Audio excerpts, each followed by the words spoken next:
Capítulo 21, donde se prosiguen las bodas de Camacho, con otros gustosos sucesos.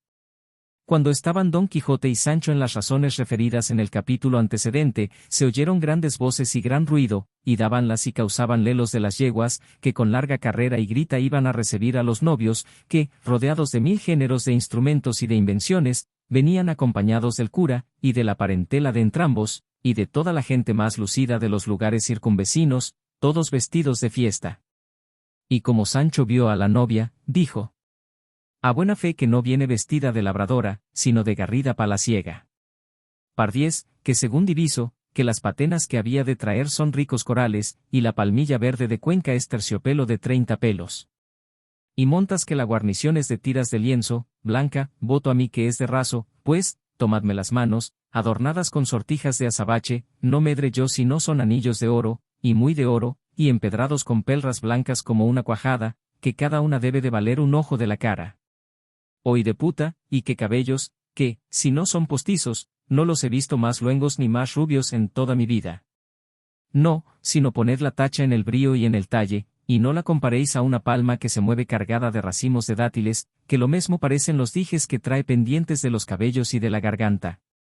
Juro en mi ánima que ella es una chapada moza, y que puede pasar por los bancos de Flandes. Rióse Don Quijote de las rústicas alabanzas de Sancho Panza, parecióle que, fuera de su señora Dulcinea del Toboso, no había visto mujer más hermosa jamás. Venía la hermosa Quiteria algo descolorida, y debía de ser de la mala noche que siempre pasan las novias en componerse para el día venidero de sus bodas. Íbanse acercando a un teatro que a un lado del prado estaba, adornado de alfombras y ramos, a donde se habían de hacer los desposorios, y de donde habían de mirar las danzas y las invenciones, y, a la sazón que llegaban al puesto, oyeron a sus espaldas grandes voces, y una que decía: esperaos un poco, gente tan inconsiderada como presurosa. A cuyas voces y palabras todos volvieron la cabeza, y vieron que las daba un hombre vestido, al parecer, de un sayo negro, gironado de carmesí a llamas. Venía coronado como se vio luego con una corona de funesto ciprés, en las manos traía un bastón grande. En llegando más cerca, fue conocido de todos por el gallardo Basilio, y todos estuvieron suspensos, esperando en que habían de parar sus voces y sus palabras, temiendo algún mal suceso de su venida en sazón semejante. Llegó, en fin, cansado y sin aliento, y, puesto delante de los desposados, hincando el bastón en el suelo, que tenía el cuento de una punta de acero, mudada la color, puestos los ojos en Quiteria, con voz tremente y ronca, estas razones dijo: bien sabes, desconocida Quiteria, que conforme a la santa ley que profesamos, que viviendo yo, tú no puedes tomar esposo, y juntamente no ignoras que, por esperar yo que el tiempo y mi diligencia mejorasen los bienes de mi fortuna, no he querido dejar de guardar el decoro que a tu honra convenía, pero tú, echando a las espaldas todas las obligaciones que debes a mi buen deseo, quieres hacer señor de lo que es mío a otro, cuyas riquezas le sirven no solo de buena fortuna, sino de bonísima ventura. Y para que la tenga colmada, y no como yo pienso que la merece, sino como se la quieren dar los cielos, yo, por mis manos, desharé el imposible o el inconveniente que puede estorbársela, quitándome a mí de por medio. Viva, viva el rico Camacho con la ingrata Quiteria largos y felices siglos, y muera, muera el pobre Basilio, cuya pobreza cortó las alas de su dicha y le puso en la sepultura.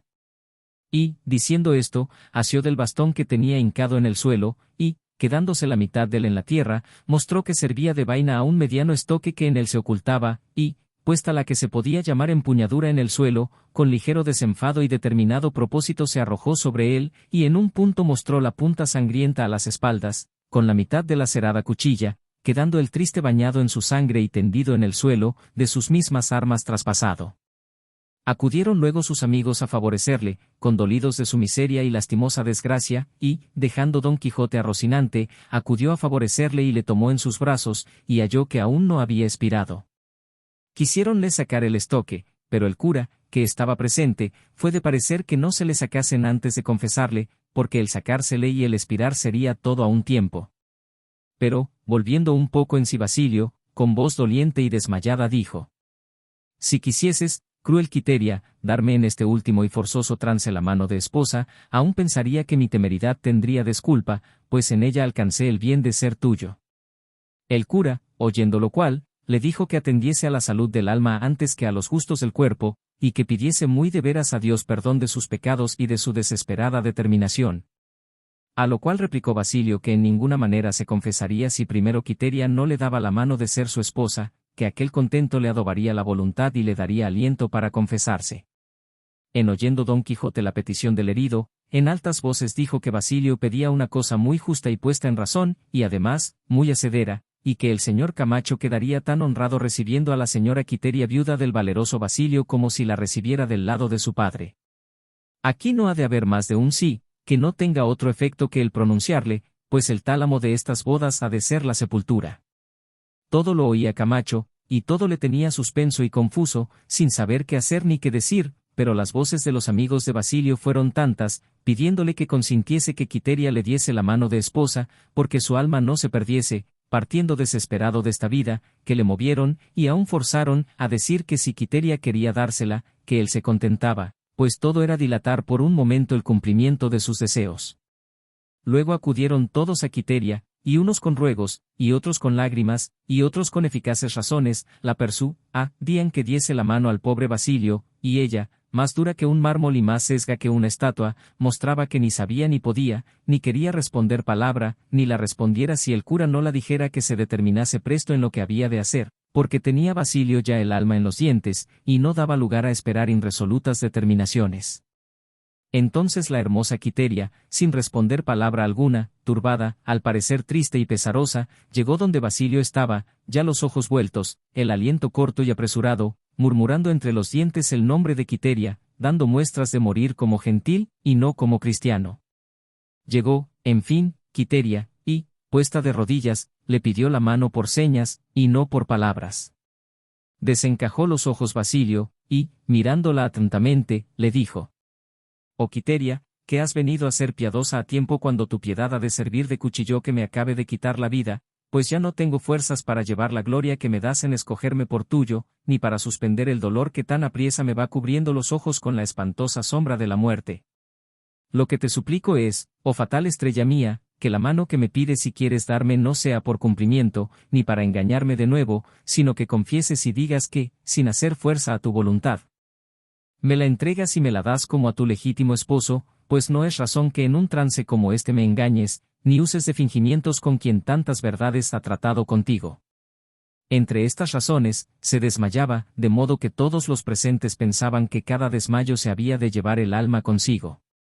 Quiteria, toda honesta y toda vergonzosa, haciendo con su derecha mano la de Basilio, le dijo: «Ninguna fuerza fuera bastante a torcer mi voluntad, y así, con la más libre que tengo te doy la mano de legítima esposa, y recibo la tuya, si es que me la das de tu libre albedrío, sin que la turbe ni contraste la calamidad en que tu discurso acelerado te ha puesto». «Sí doy», respondió Basilio, no turbado ni confuso, sino con el claro entendimiento que el cielo quiso darme, y así, me doy y me entrego por tu esposo. «Y yo por tu esposa», respondió Quiteria, «ahora vivas largos años, ahora te lleven de mis brazos a la sepultura». Para estar tan herido este mancebo, dijo a este punto Sancho Panza, mucho habla, háganle que se deje de requiebros y que atienda a su alma, que, a mi parecer, más la tiene en la lengua que en los dientes. Estando, pues, asidos de las manos Basilio y Quiteria, el cura, tierno y lloroso, los echó la bendición y pidió al cielo diese buen pozo al alma del nuevo desposado, el cual, así como recibió la bendición, con presta ligereza se levantó en pie, y con no vista desenvoltura se sacó el estoque, a quien servía de vaina su cuerpo. Quedaron todos los circunstantes admirados, y algunos de las, más simples que curiosos, en altas voces, comenzaron a decir: «Milagro, milagro». Pero Basilio replicó: «No, milagro, milagro, sino industria, industria». El cura, desatentado y atónito, acudió con ambas manos a tentar la herida, y halló que la cuchilla había pasado, no por la carne y costillas de Basilio, sino por un cañón hueco de hierro que, lleno de sangre, en aquel lugar bien acomodado tenía, preparada la sangre, según después se supo, de modo que no se helase. Finalmente, el cura y Camacho, con todos los más circunstantes, se tuvieron por burlados y escarnidos. La esposa no dio muestras de pesarle de la burla, antes, oyendo decir que aquel casamiento, por haber sido engañoso, no había de ser valedero, dijo que ella le confirmaba de nuevo, de lo cual coligieron todos que de consentimiento y sabiduría de los dos se había trazado aquel caso, de lo que quedó Camacho y sus valedores tan corridos que remitieron su venganza a las manos, y, desenvainando muchas espadas, arremetieron a Basilio, en cuyo favor en un instante se desenvainaron casi otras tantas. Y, tomando la delantera a caballo Don Quijote, con la lanza sobre el brazo y bien cubierto de su escudo, se hacía dar lugar de todos. Sancho, a quien jamás pluguieron ni solazaron semejantes fechurías, se acogió a las tinajas, donde había sacado su agradable espuma, pareciéndole aquel lugar como sagrado, que había de ser tenido en respeto. Don Quijote, a grandes voces, decía: Teneos, señores, teneos, que no es razón toméis venganza de los agravios que el amor nos hace, y advertid que el amor y la guerra son una misma cosa, y así como en la guerra es cosa lícita y acostumbrada a usar de ardides y estratagemas para vencer al enemigo, así en las contiendas y competencias amorosas se tienen por buenos los embustes y marañas que se hacen para conseguir el fin que se desea, como no sean en menoscabo y deshonra de la cosa amada. Quiteria era de Basilio, y Basilio de Quiteria, por justa y favorable disposición de los cielos. Camacho es rico, y podrá comprar su gusto cuando, donde y como quisiere. Basilio no tiene más de esta oveja, y no se la ha de quitar alguno, por poderoso que sea, que a los dos que Dios junta no podrá separar el hombre, y el que lo intentare, primero ha de pasar por la punta de esta lanza. Y, en esto, la blandió tan fuerte y tan diestramente, que puso pavor en todos los que no le conocían, y tan intensamente se fijó en la imaginación de Camacho el desdén de Quiteria, que se la borró de la memoria en un instante, y así, tuvieron lugar con él las persuasiones del cura, que era varón prudente y bien intencionado, con las cuales quedó Camacho y los de su parcialidad pacíficos y sosegados, en señal de lo cual volvieron las espadas a sus lugares, culpando más a la facilidad de Quiteria que a la industria de Basilio, haciendo discurso Camacho que si Quiteria quería bien a Basilio doncella, también le quisiera casada, y que debía de dar gracias al cielo, más por habérsela quitado que por habérsela dado. Consolado, pues, y pacífico Camacho y los de su mesnada, todos los de la de Basilio se sosegaron, y el rico Camacho, por mostrar que no sentía la burla, ni la estimaba en nada, quiso que las fiestas pasasen adelante como si realmente se desposara, pero no quisieron asistir a ellas Basilio ni su esposa ni secuaces, y así, se fueron a la aldea de Basilio, que también los pobres virtuosos y discretos tienen quien los siga, honre y ampare, como los ricos tienen quien los lisonjee y acompañe. Llevarónse consigo a Don Quijote, estimándole por hombre de valor y de pelo en pecho. A solo Sancho se le escureció el alma, por verse imposibilitado de aguardar la espléndida comida y fiestas de Camacho, que duraron hasta la noche, y así, asenderado y triste, siguió a su señor, que con la cuadrilla de Basilio iba, y así se dejó atrás las ollas de Egipto, aunque las llevaba en el alma, cuya ya casi consumida y acabada espuma, que en el caldero llevaba, le representaba la gloria y la abundancia del bien que perdía, y así, congojado y pensativo, aunque sin hambre, sin apearse d'él. Rucio, siguió las huellas de Rocinante. Capítulo 24. Donde se cuentan 1000 zarandajas tan impertinentes como necesarias al verdadero entendimiento de esta grande historia. Dice el que tradujo esta grande historia del original, de la que escribió su primer autor Cide Hamete Benengeli, que, llegando al capítulo de la aventura de la cueva de Montesinos, en el margen del estaban escritas, de mano del mismo Hamete, estas mismas razones.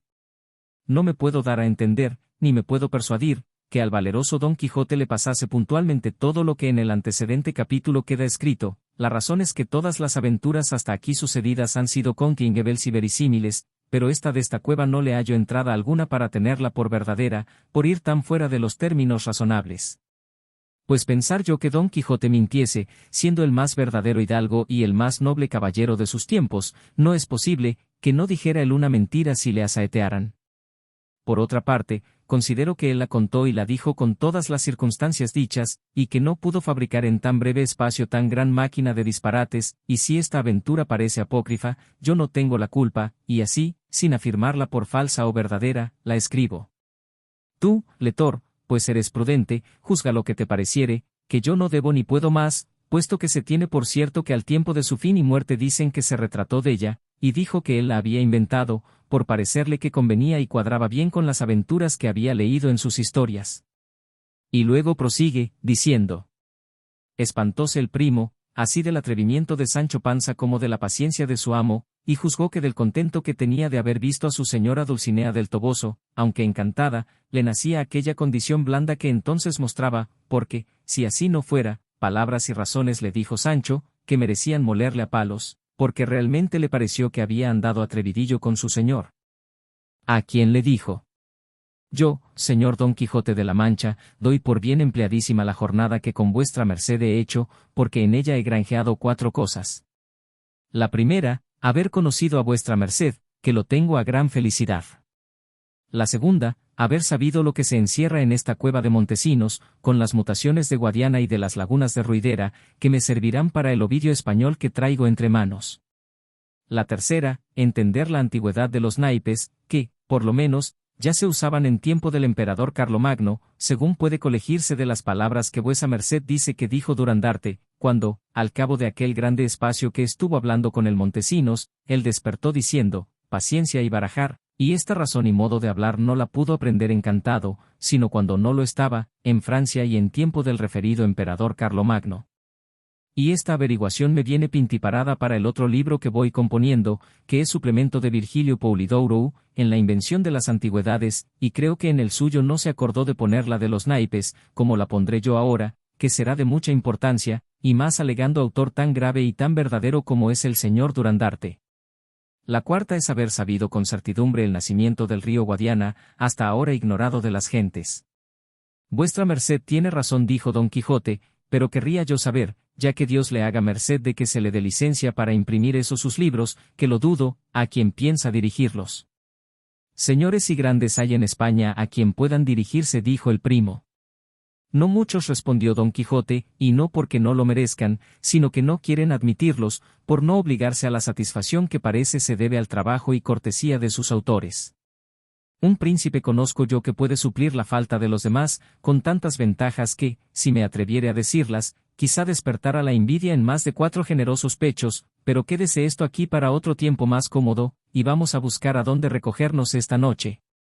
No lejos de aquí, respondió el primo, está una ermita, donde hace su habitación un ermitaño, que dicen ha sido soldado, y está en opinión de ser un buen cristiano, y muy discreto y caritativo además.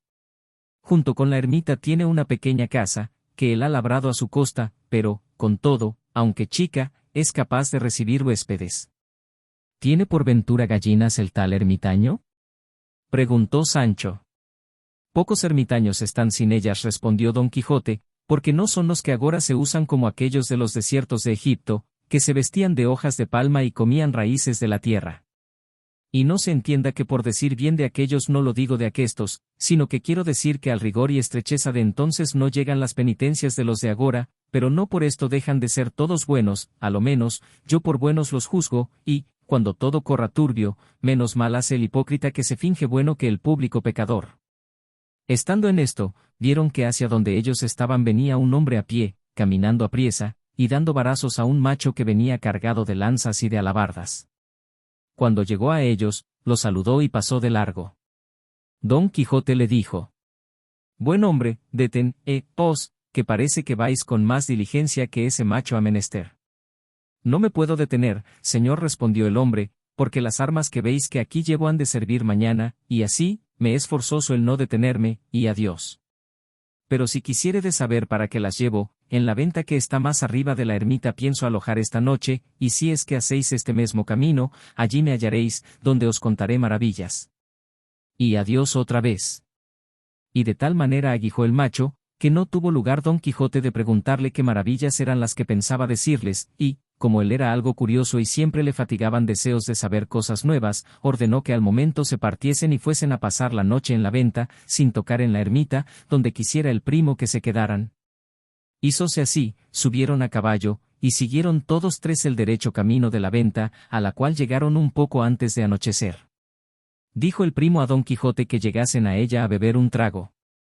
Apenas oyó esto Sancho Panza, cuando encaminó el rucio a la ermita, y lo mismo hicieron Don Quijote y el primo, pero la mala suerte de Sancho parece que ordenó que el ermitaño no estuviese en casa, que así se lo dijo un azotaermitaño que en la ermita hallaron. Pidiéronle de lo caro, respondió que su señor no lo tenía, pero que si querían agua barata, que se la daría de muy buena gana. Si yo la tuviera de agua, respondió Sancho, pozos hay en el camino, donde la hubiera satisfecho, a bodas de Camacho y abundancia de la casa de don Diego, y cuántas veces os tengo de echar menos. Con esto, dejaron la ermita y picaron hacia la venta, y a poco trecho toparon un mancebito, que delante de las iba caminando no con mucha priesa, y así, le alcanzaron. Llevaba la espada sobre el hombro, y en ella puesto un bulto o envoltorio, al parecer de sus vestidos, que, al parecer, debían de ser los calzones ogreguescos, y herreruelo, y alguna camisa, porque traía puesta una ropilla de terciopelo con algunas vislumbres de raso, y la camisa, de fuera, las medias eran de seda, y los zapatos cuadrados, a uso de corte. La edad llegaría a 18 o 19 años, alegre de rostro, y, al parecer, ágil de su persona. Iba cantando seguidillas, para entretener el trabajo del camino. Cuando llegaron a él, acababa de cantar una, que el primo tomó de memoria, que dicen que decía: a la guerra me lleva mi necesidad. Si tuviera dineros, no fuera, en verdad. El primero que le habló fue Don Quijote, diciéndole: muy a la ligera camina vuesa merced, señor galán. ¿Y, a dónde bueno? Sepamos, si es que gusta decirlo. A lo que el mozo respondió: el caminar tan a la ligera lo causa el calor y la pobreza, y el a dónde voy es a la guerra. ¿Cómo la pobreza? Preguntó Don Quijote, que por el calor bien puede ser. Señor, replicó el mancebo, yo llevo en este envoltorio unos greguescos de terciopelo, compañeros de esta ropilla, si los gasto en el camino, no me podré honrar con ellos en la ciudad, y no tengo con qué comprar otros, y, así por esto como por orearme, voy de esta manera, hasta alcanzar unas compañías de infantería que no están 12 leguas de aquí, donde asentaré mi plaza, y no faltarán bagajes en que caminar de allí adelante hasta el embarcadero, que dicen ha de ser en Cartagena. Y más quiero tener por amo y por señor al rey, y servirle en la guerra, que no a un pelón en la corte. ¿Y lleva vuesa merced alguna ventaja por ventura? Preguntó el primo. Si yo hubiera servido a algún grande de España, o algún principal personaje, respondió el mozo, a buen seguro que yo la llevara, que eso tiene el servir a los buenos, que del tinelo suelen salir a ser alférez o capitanes, o con algún buen entretenimiento, pero yo, desventurado, serví siempre a catarriberas y a gente advenediza, de ración y quitación tan mísera y atenuada, que en pagar el almidonar un cuello se consumía la mitad della, y sería tenido a milagro que un paje aventurero alcanzase alguna siquiera razonable ventura. Y dígame, por su vida, amigo, preguntó Don Quijote, ¿es posible que en los años que sirvió no ha podido alcanzar alguna librea? Dos me han dado, respondió el paje, pero, así como el que se sale de alguna religión antes de profesar le quitan el hábito y le vuelven sus vestidos, así me volvían a mí los míos mis amos, que, acabados los negocios a que venían a la corte, se volvían a sus casas y recogían las libreas que por sola ostentación habían dado. Notable espilorchería, como dice el italiano, dijo Don Quijote, pero, con todo eso, tenga a felice ventura el haber salido de la corte con tan buena intención como lleva, porque no hay otra cosa en la tierra más honrada ni de más provecho que servir a Dios, primeramente, y luego, a su rey y señor natural, especialmente en el ejercicio de las armas, por las cuales se alcanzan, si no más riquezas, a lo menos, más honra que por las letras, como yo tengo dicho muchas veces, que, puesto que han fundado más mayorazgos las letras que las armas, todavía llevan un no sé que los de las armas a los de las letras, con un sí sé qué de esplendor que se halla en ellos, que los aventaja a todos. Y esto que ahora le quiero decir llévelo en la memoria, que le será de mucho provecho y alivio en sus trabajos, y es que, aparte la imaginación de los sucesos adversos que le podrán venir, que el peor de todos es la muerte, y como ésta sea buena, el mejor de todos es el morir. Preguntáronle a Julio César, aquel valeroso emperador romano, ¿cuál era la mejor muerte? Respondió que la impensada, la de repente y no prevista, y, aunque respondió como gentil y ajeno del conocimiento del verdadero Dios, con todo eso, dijo bien, para ahorrarse del sentimiento humano, que, puesto caso que os maten en la primera facción y refriega, o ya de un tiro de artillería, o volado de una mina, ¿qué importa? Todo es morir, y acabóse la obra, y, según Terencio, más bien parece el soldado muerto en la batalla que vivo y salvo en la huida, y tanto alcanza de fama el buen soldado cuanto tiene de obediencia a sus capitanes y a los que mandarle pueden. Y advertid, hijo, que al soldado mejor le está el oler a pólvora que al galia, y que si la vejez os coge en este honroso ejercicio, aunque sea lleno de heridas y estropeado o cojo, a lo menos no os podrá coger sin honra, y tal, que no os la podrá menoscabar la pobreza, cuanto más, que ya se va dando orden cómo se entretengan y remedien los soldados viejos y estropeados, porque no es bien que se haga con ellos lo que suelen hacer los que ahorran y dan libertad a sus negros cuando ya son viejos y no pueden servir, y, echándolos de casa con título de libres, los hacen esclavos de la hambre, de quien no piensan ahorrarse sino con la muerte. Y por ahora no os quiero decir más, sino que subáis a las ancas de este mi caballo hasta la venta, y allí cenaréis conmigo, y por la mañana seguiréis el camino, que os le dé Dios tan bueno como vuestros deseos merecen. El paje no aceptó el convite de las ancas, aunque sí el de cenar con él en la venta, y, a esta sazón, dicen que dijo Sancho entre sí: válate Dios por señor. Y, ¿es posible que hombre que sabe decir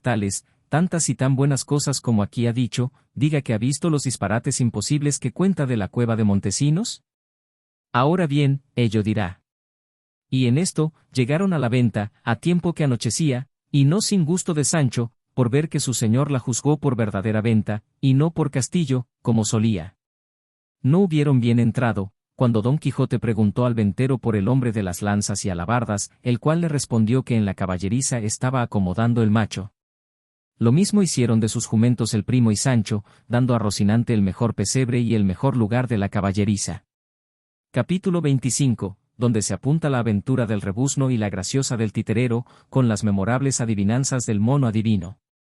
No se le cocía el pan a Don Quijote, como suele decirse, hasta oír y saber las maravillas prometidas del hombre conductor de las armas.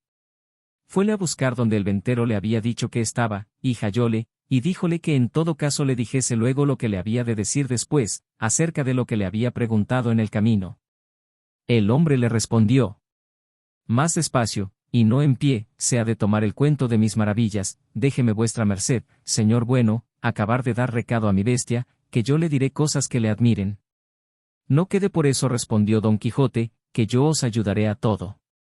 Y así lo hizo, echándole la cebada y limpiando el pesebre, humildad que obligó al hombre a contarle con buena voluntad lo que le pedía, y, sentándose en un poyo y Don Quijote junto a él, teniendo por senado y auditorio al primo, al paje, a Sancho Panza y al ventero, comenzó a decir de esta manera: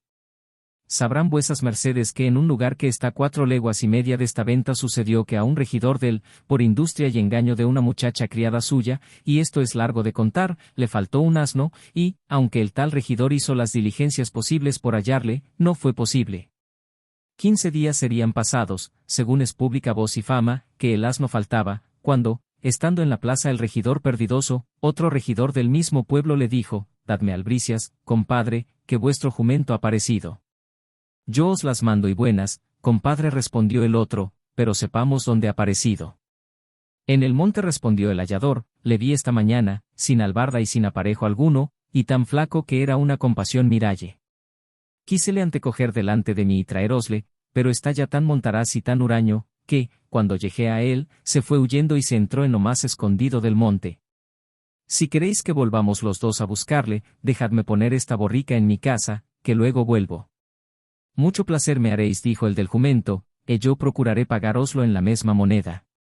Con estas circunstancias todas, y de la misma manera que yo lo voy contando, lo cuentan todos aquellos que están enterados en la verdad de este caso. En resolución, los dos regidores, a pie y mano a mano, se fueron al monte, y, llegando al lugar y sitio donde pensaron hallar el asno, no le hallaron, ni pareció por todos aquellos contornos, aunque más le buscaron. Viendo, pues, que no parecía, dijo el regidor que le había visto al otro: mirad, compadre, una traza me ha venido al pensamiento, con la cual sin duda alguna podremos descubrir este animal, aunque esté metido en las entrañas de la tierra, no que del monte, y es que yo sé rebuznar maravillosamente, y si vos sabéis algún tanto, dad el hecho por concluido. ¿Algún tanto decís, compadre? Dijo el otro: por Dios, que no dé la ventaja a nadie, ni aun a los mesmos asnos. Ahora lo veremos, respondió el regidor segundo, porque tengo determinado que os vais vos por una parte del monte y yo por otra, de modo que le rodeemos y andemos todo, y de trecho en trecho rebuznaréis vos y rebuznaré yo, y no podrá ser menos sino que el asno nos oya y nos responda, si es que está en el monte.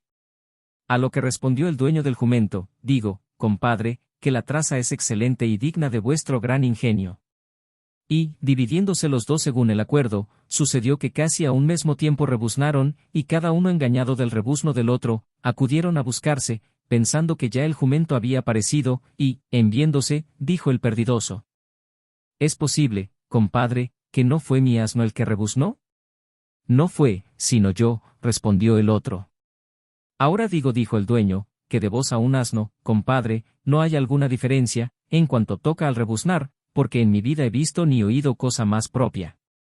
«Esas alabanzas y encarecimiento», respondió el de la traza, «mejor os atañen y tocan a vos que a mí, compadre, que por el Dios que me crió que podéis dar 2 rebuznos de ventaja al mayor y más périto rebuznador del mundo, porque el sonido que tenéis es alto, lo sostenido de la voz, a su tiempo y compás, los dejos, muchos y apresurados, y, en resolución, yo me doy por vencido y os rindo la palma y doy la bandera de esta rara habilidad».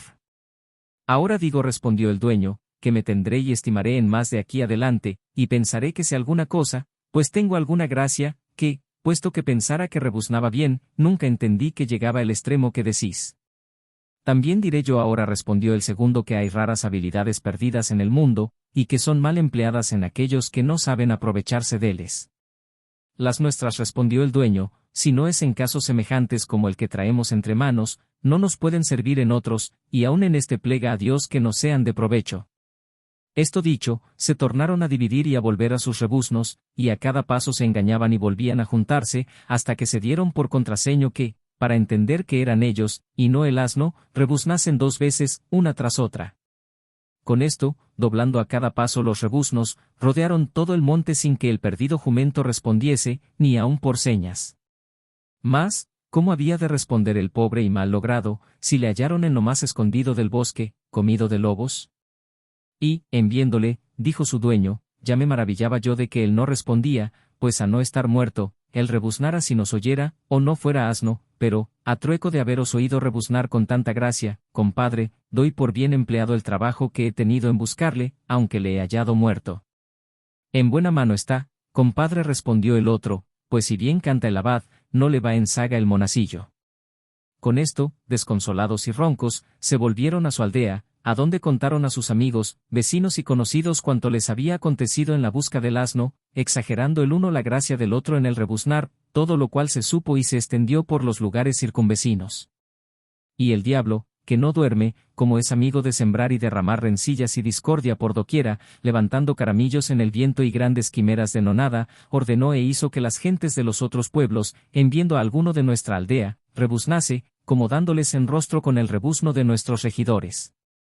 Dieron en ello los muchachos, que fue dar en manos y en bocas de todos los demonios del infierno, y fue cundiendo el rebuzno de en uno en otro pueblo, de manera que son conocidos los naturales del pueblo del rebuzno, como son conocidos y diferenciados los negros de los blancos, y ha llegado a tanto la desgracia de esta burla, que muchas veces con mano armada y formado escuadrón han salido contra los burladores los burlados a darse la batalla, sin poderlo remediar rey ni roque, ni temor ni vergüenza. Yo creo que mañana o es otro día han de salir en campaña los de mi pueblo, que son los del rebuzno, contra otro lugar que está a 2 leguas del nuestro, que es uno de los que más nos persiguen, y, por salir bien apercebidos, llevo compradas estas lanzas y alabardas que habéis visto. Y estas son las maravillas que dije que os había de contar, y si no os lo han parecido, no sé otras. Y con esto dio fin a su plática el buen hombre, y, en esto, entró por la puerta de la venta un hombre todo vestido de camuza, medias, greguescos y jubón, y con voz levantada dijo: «Señor huésped, ¿hay posada? Que viene aquí el mono adivino y el retablo de la libertad de Melisendra». «Cuerpo de tal», dijo el ventero, «que aquí está el señor Mase Pedro. Buena noche se nos apareja». Olvidábaseme de decir cómo el tal Mase Pedro traía cubierto el ojo izquierdo, y casi medio carrillo, con un parche de tafetán verde, señal que todo aquel lado debía de estar enfermo, y el ventero prosiguió, diciendo: «Sea bienvenido vuestra merced, señor Mase Pedro, ¿a dónde está el mono y el retablo, que no los veo?» «Ya llegan cerca», respondió el todo camuza, «sino que yo me he adelantado, a saber si hay posada». «Al mismo duque de Alba se la quitara para dársela al señor Mase Pedro», respondió el ventero, «llegue el mono y el retablo, que gente hay esta noche en la venta que pagará el verle y las habilidades del mono». «Sea en buen hora», respondió el del parche, «que yo moderaré el precio, y con sola la costa me daré por bien pagado, y yo vuelvo a hacer que camine la carreta donde viene el mono y el retablo». Y luego se volvió a salir de la venta. Preguntó luego don Quijote al ventero qué Mase Pedro era aquel, y qué retablo y qué mono traía. A lo que respondió el ventero. Este es un famoso titerero, que a muchos días que anda por esta mancha de Aragón enseñando un retablo de Melisendra, libertada por el famoso Don Gaiferos, que es una de las mejores y más bien representadas historias que de muchos años a esta parte en este reino se han visto. Trae asimismo consigo un mono de la más rara habilidad que se vio entre monos, ni se imaginó entre hombres, porque si le preguntan algo, está atento a lo que le preguntan y luego salta sobre los hombros de su amo, y, llegándosele al oído, le dice la respuesta de lo que le preguntan, y Maese Pedro la declara luego, y de las cosas pasadas dice mucho más que de las que están por venir, y, aunque no todas veces acierta en todas, en las más no yerra, de modo que nos hace creer que tiene el diablo en el cuerpo. 2 reales lleva por cada pregunta, si es que el mono responde, quiero decir, si responde el amo por él, después de haberle hablado al oído, y así, se cree que el tal Maese Pedro está riquísimo, y es hombre galante, como dicen en Italia y bon compaño, y das la mejor vida del mundo, habla más que 6 y bebe más que 12, todo a costa de su lengua y de su mono y de su retablo. En esto, volvió Maese Pedro, y en una carreta venía el retablo, y el mono, grande y sin cola, con las posaderas de fieltro, pero no de mala cara, y, apenas le vio Don Quijote, cuando le preguntó: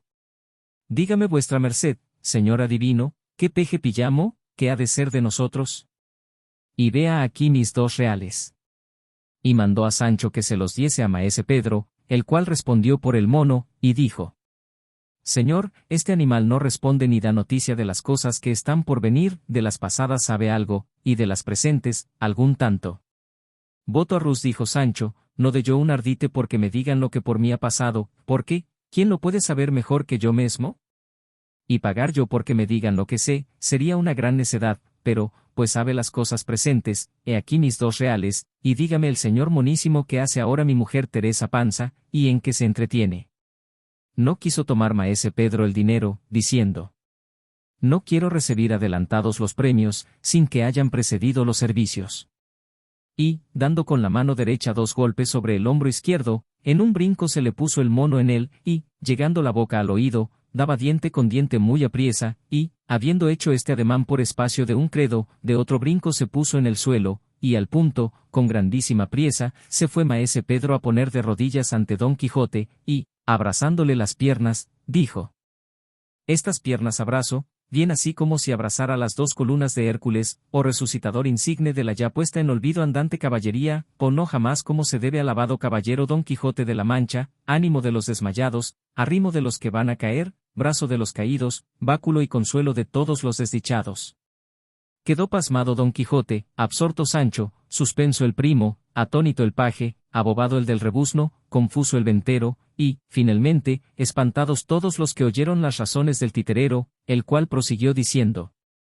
y tú, oh buen Sancho Panza, el mejor escudero y del mejor caballero del mundo, alégrate, que tu buena mujer Teresa está buena, y esta es la hora en que ella está rastrillando una libra de lino, y, por más señas, tiene a su lado izquierdo un jarro desbocado que cabe un buen porqué de vino, con que se entretiene en su trabajo. Eso creo yo muy bien, respondió Sancho, porque es ella una bienaventurada, y, a no ser celosa, no la trocara yo por la giganta andandona, que, según mi señor, fue una mujer muy cabal y muy de pro, y es mi Teresa de aquellas que no se dejan mal pasar, aunque sea a costa de sus herederos. Ahora dijo a esta sazón Don Quijote, que el que lee mucho y anda mucho, vi mucho y sabe mucho. Digo esto porque, ¿qué persuasión fuera bastante para persuadirme que hay monos en el mundo que adivinen, como lo he visto ahora por mis propios ojos? Porque yo soy el mesmo Don Quijote de la Mancha que este buen animal ha dicho, puesto que se ha extendido algún tanto en mis alabanzas, pero como quiera que yo me sea, doy gracias al cielo, que me dotó de un ánimo blando y compasivo, inclinado siempre a hacer bien a todos, y mal a ninguno. Si yo tuviera dineros, dijo el paje, preguntara al señor mono qué me ha de suceder en la peregrinación que llevo. A lo que respondió Maese Pedro, que ya se había levantado de los pies de Don Quijote: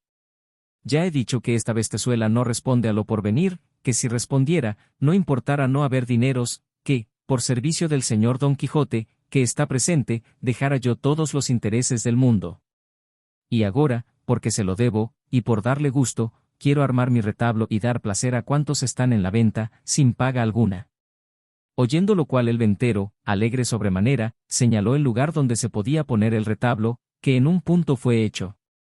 Don Quijote no estaba muy contento con las adivinanzas del mono, por parecerle no ser a propósito que un mono adivinase, ni las de porvenir, ni las pasadas cosas, y así, en tanto que maese Pedro acomodaba el retablo, se retiró Don Quijote con Sancho a un rincón de la caballeriza, donde, sin ser oídos de nadie, le dijo: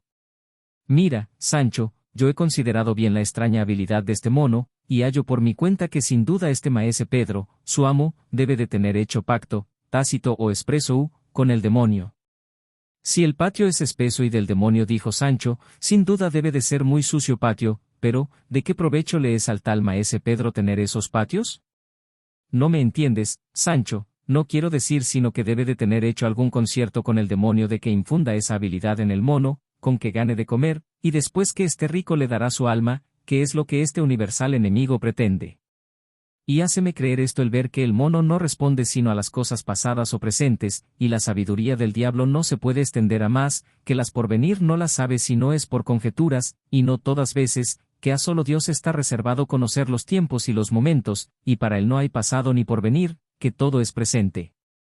Y, siendo esto así, como lo es, está claro que este mono habla con el estilo del diablo, y estoy maravillado como no le han acusado al santo oficio, y examinádole y sacádole de cuajo en virtud de quien adivina, porque cierto está que este mono no es astrólogo, ni su amo ni él alzan, ni saben alzar, estas figuras que llaman judiciarias, que tanto ahora se usan en España, que no hay mujercilla, ni paje, ni zapatero de viejo que no presuma de alzar una figura, como si fuera una sota de naipes del suelo, echando a perder con sus mentiras e ignorancias la verdad maravillosa de la ciencia. De una señora sé yo que preguntó a uno de estos figureros que si una perrilla de falda pequeña, que tenía, si se empreñaría y pariría, y cuántos y de qué color serían los perros que pariese. A lo que el señor judiciario, después de haber alzado la figura, respondió que la perrica se empreñaría, y pariría 3 perricos, el uno verde, el otro encarnado y el otro de mezcla, con tal condición que la tal perra se cubriese entre las 11 y 12 del día, o de la noche, y que fuese en lunes o en sábado, y lo que sucedió fue que de allí a 2 días se moría la perra de ahita, y el señor levantador quedó acreditado en el lugar por acertadísimo judiciario, como lo quedan todos o los más levantadores. Con todo eso, querría, dijo Sancho, que vuestra merced dijese a maese Pedro preguntase a su mono si es verdad lo que a vuestra merced le pasó en la cueva de Montesinos, que yo para mí tengo, con perdón de vuestra merced, que todo fue embeleco y mentira, o por lo menos, cosas soñadas. Todo podría ser, respondió Don Quijote, pero yo haré lo que me aconsejas, puesto que me ha de quedar un no sé qué de escrúpulo. Estando en esto, llegó maese Pedro a buscar a Don Quijote y decirle que ya estaba en orden el retablo, que su merced viniese a verle, porque lo merecía. Don Quijote le comunicó su pensamiento, y le rogó preguntase luego a su mono le dijese si ciertas cosas que había pasado en la cueva de Montesinos habían sido soñadas o verdaderas, porque a él le parecía que tenían de todo. A lo que maese Pedro, sin responder palabra, volvió a traer el mono, y, puesto delante de Don Quijote y de Sancho, dijo: Mirad, señor mono, que este caballero quiere saber si ciertas cosas que le pasaron en una cueva llamada de Montesinos, si fueron falsas o verdaderas. Y, haciéndole la acostumbrada señal, el mono se le subió en el hombro izquierdo, y, hablándole, al parecer, en el oído, dijo luego maese Pedro: El mono dice que parte de las cosas que vuesa merced vio, o pasó, en la dicha cueva son falsas, y parte verisímiles, y que esto es lo que sabe, y no otra cosa, en cuanto a esta pregunta, y que si vuesa merced quisiere saber más, que el viernes venidero responderá a todo lo que se le preguntare, que por ahora se le ha acabado la virtud, que no le vendrá hasta el viernes, como dicho tiene. No lo decía yo, dijo Sancho, que no se me podía asentar que todo lo que vuesa merced, señor mío, ha dicho de los acontecimientos de la cueva era verdad, ni aun la mitad. Los sucesos lo dirán, Sancho, respondió Don Quijote, que el tiempo, descubridor de todas las cosas, no se deja ninguna que no la saque a la luz del sol, aunque esté escondida en los senos de la tierra. Y, por hora, baste esto, y vámonos a ver el retablo del buen maese Pedro, que para mí tengo que debe de tener alguna novedad. ¿Cómo alguna? Respondió maese Pedro, 60.000 encierra en sí este mi retablo, dígole a vuesa merced, mi señor Don Quijote, que es una de las cosas más de ver que hoy tiene el mundo, y operibus cradite, et non verbis, y manos a labor, que se hace tarde y tenemos mucho que hacer y que decir y que mostrar. Obedeciéronle Don Quijote y Sancho, y vinieron donde ya estaba el retablo puesto y descubierto, lleno por todas partes de candelillas de cera encendidas, que le hacían vistoso y resplandeciente. En llegando, se metió maese Pedro dentro del, que era el que había de manejar las figuras del artificio, y fuera se puso un muchacho, criado del maese Pedro, para servir de intérprete y declarador de los misterios del tal retablo, tenía una varilla en la mano, con que señalaba las figuras que salían. Puestos, pues, todos cuantos había en la venta, y algunos en pie, frontero del retablo, y acomodados Don Quijote, Sancho, el paje y el primo en los mejores lugares, el Trujamán comenzó a decir lo que oirá y verá el que le oyere o viere el capítulo siguiente.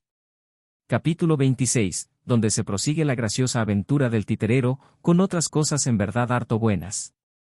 Callaron todos, tirios y troyanos, quiero decir, pendientes estaban todos los que el retablo miraban de la boca del declarador de sus maravillas, cuando se oyeron sonar en el retablo cantidad de atabales y trompetas, y dispararse mucha artillería, cuyo rumor pasó en tiempo breve, y luego alzó la voz el muchacho, y dijo: Esta verdadera historia que aquí a vuesas mercedes se representa es sacada al pie de la letra de las crónicas francesas y de los romances españoles que andan en boca de las gentes y de los muchachos, por esas calles. Trata de la libertad que dio el señor don Gaiferos a su esposa Melisendra, que estaba cautiva en España, en poder de moros, en la ciudad de Sansueña, que así se llamaba entonces la que hoy se llama Zaragoza, y vean vuesas mercedes allí cómo está jugando a las tablas don Gaiferos, según aquello que se canta. Jugando está a las tablas don Gaiferos. Que ya de Melisendra está olvidado. Y aquel personaje que allí asoma, con corona en la cabeza y cetro en las manos, es el emperador Carlomagno, padre putativo de la tal Melisendra, el cual, mohíno de ver el ocio y descuido de su yerno, le sale a reñir, y adviertan con la vehemencia y ahínco que le riñe, que no parece sino que le quiere dar con el cetro media docena de coscorrones, y aún hay autores que dicen que se los dio, y muy bien dados, y, después de haberle dicho muchas cosas acerca del peligro que corría su honra en no procurar la libertad de su esposa, dicen que le dijo: Harto os he dicho, miradlo.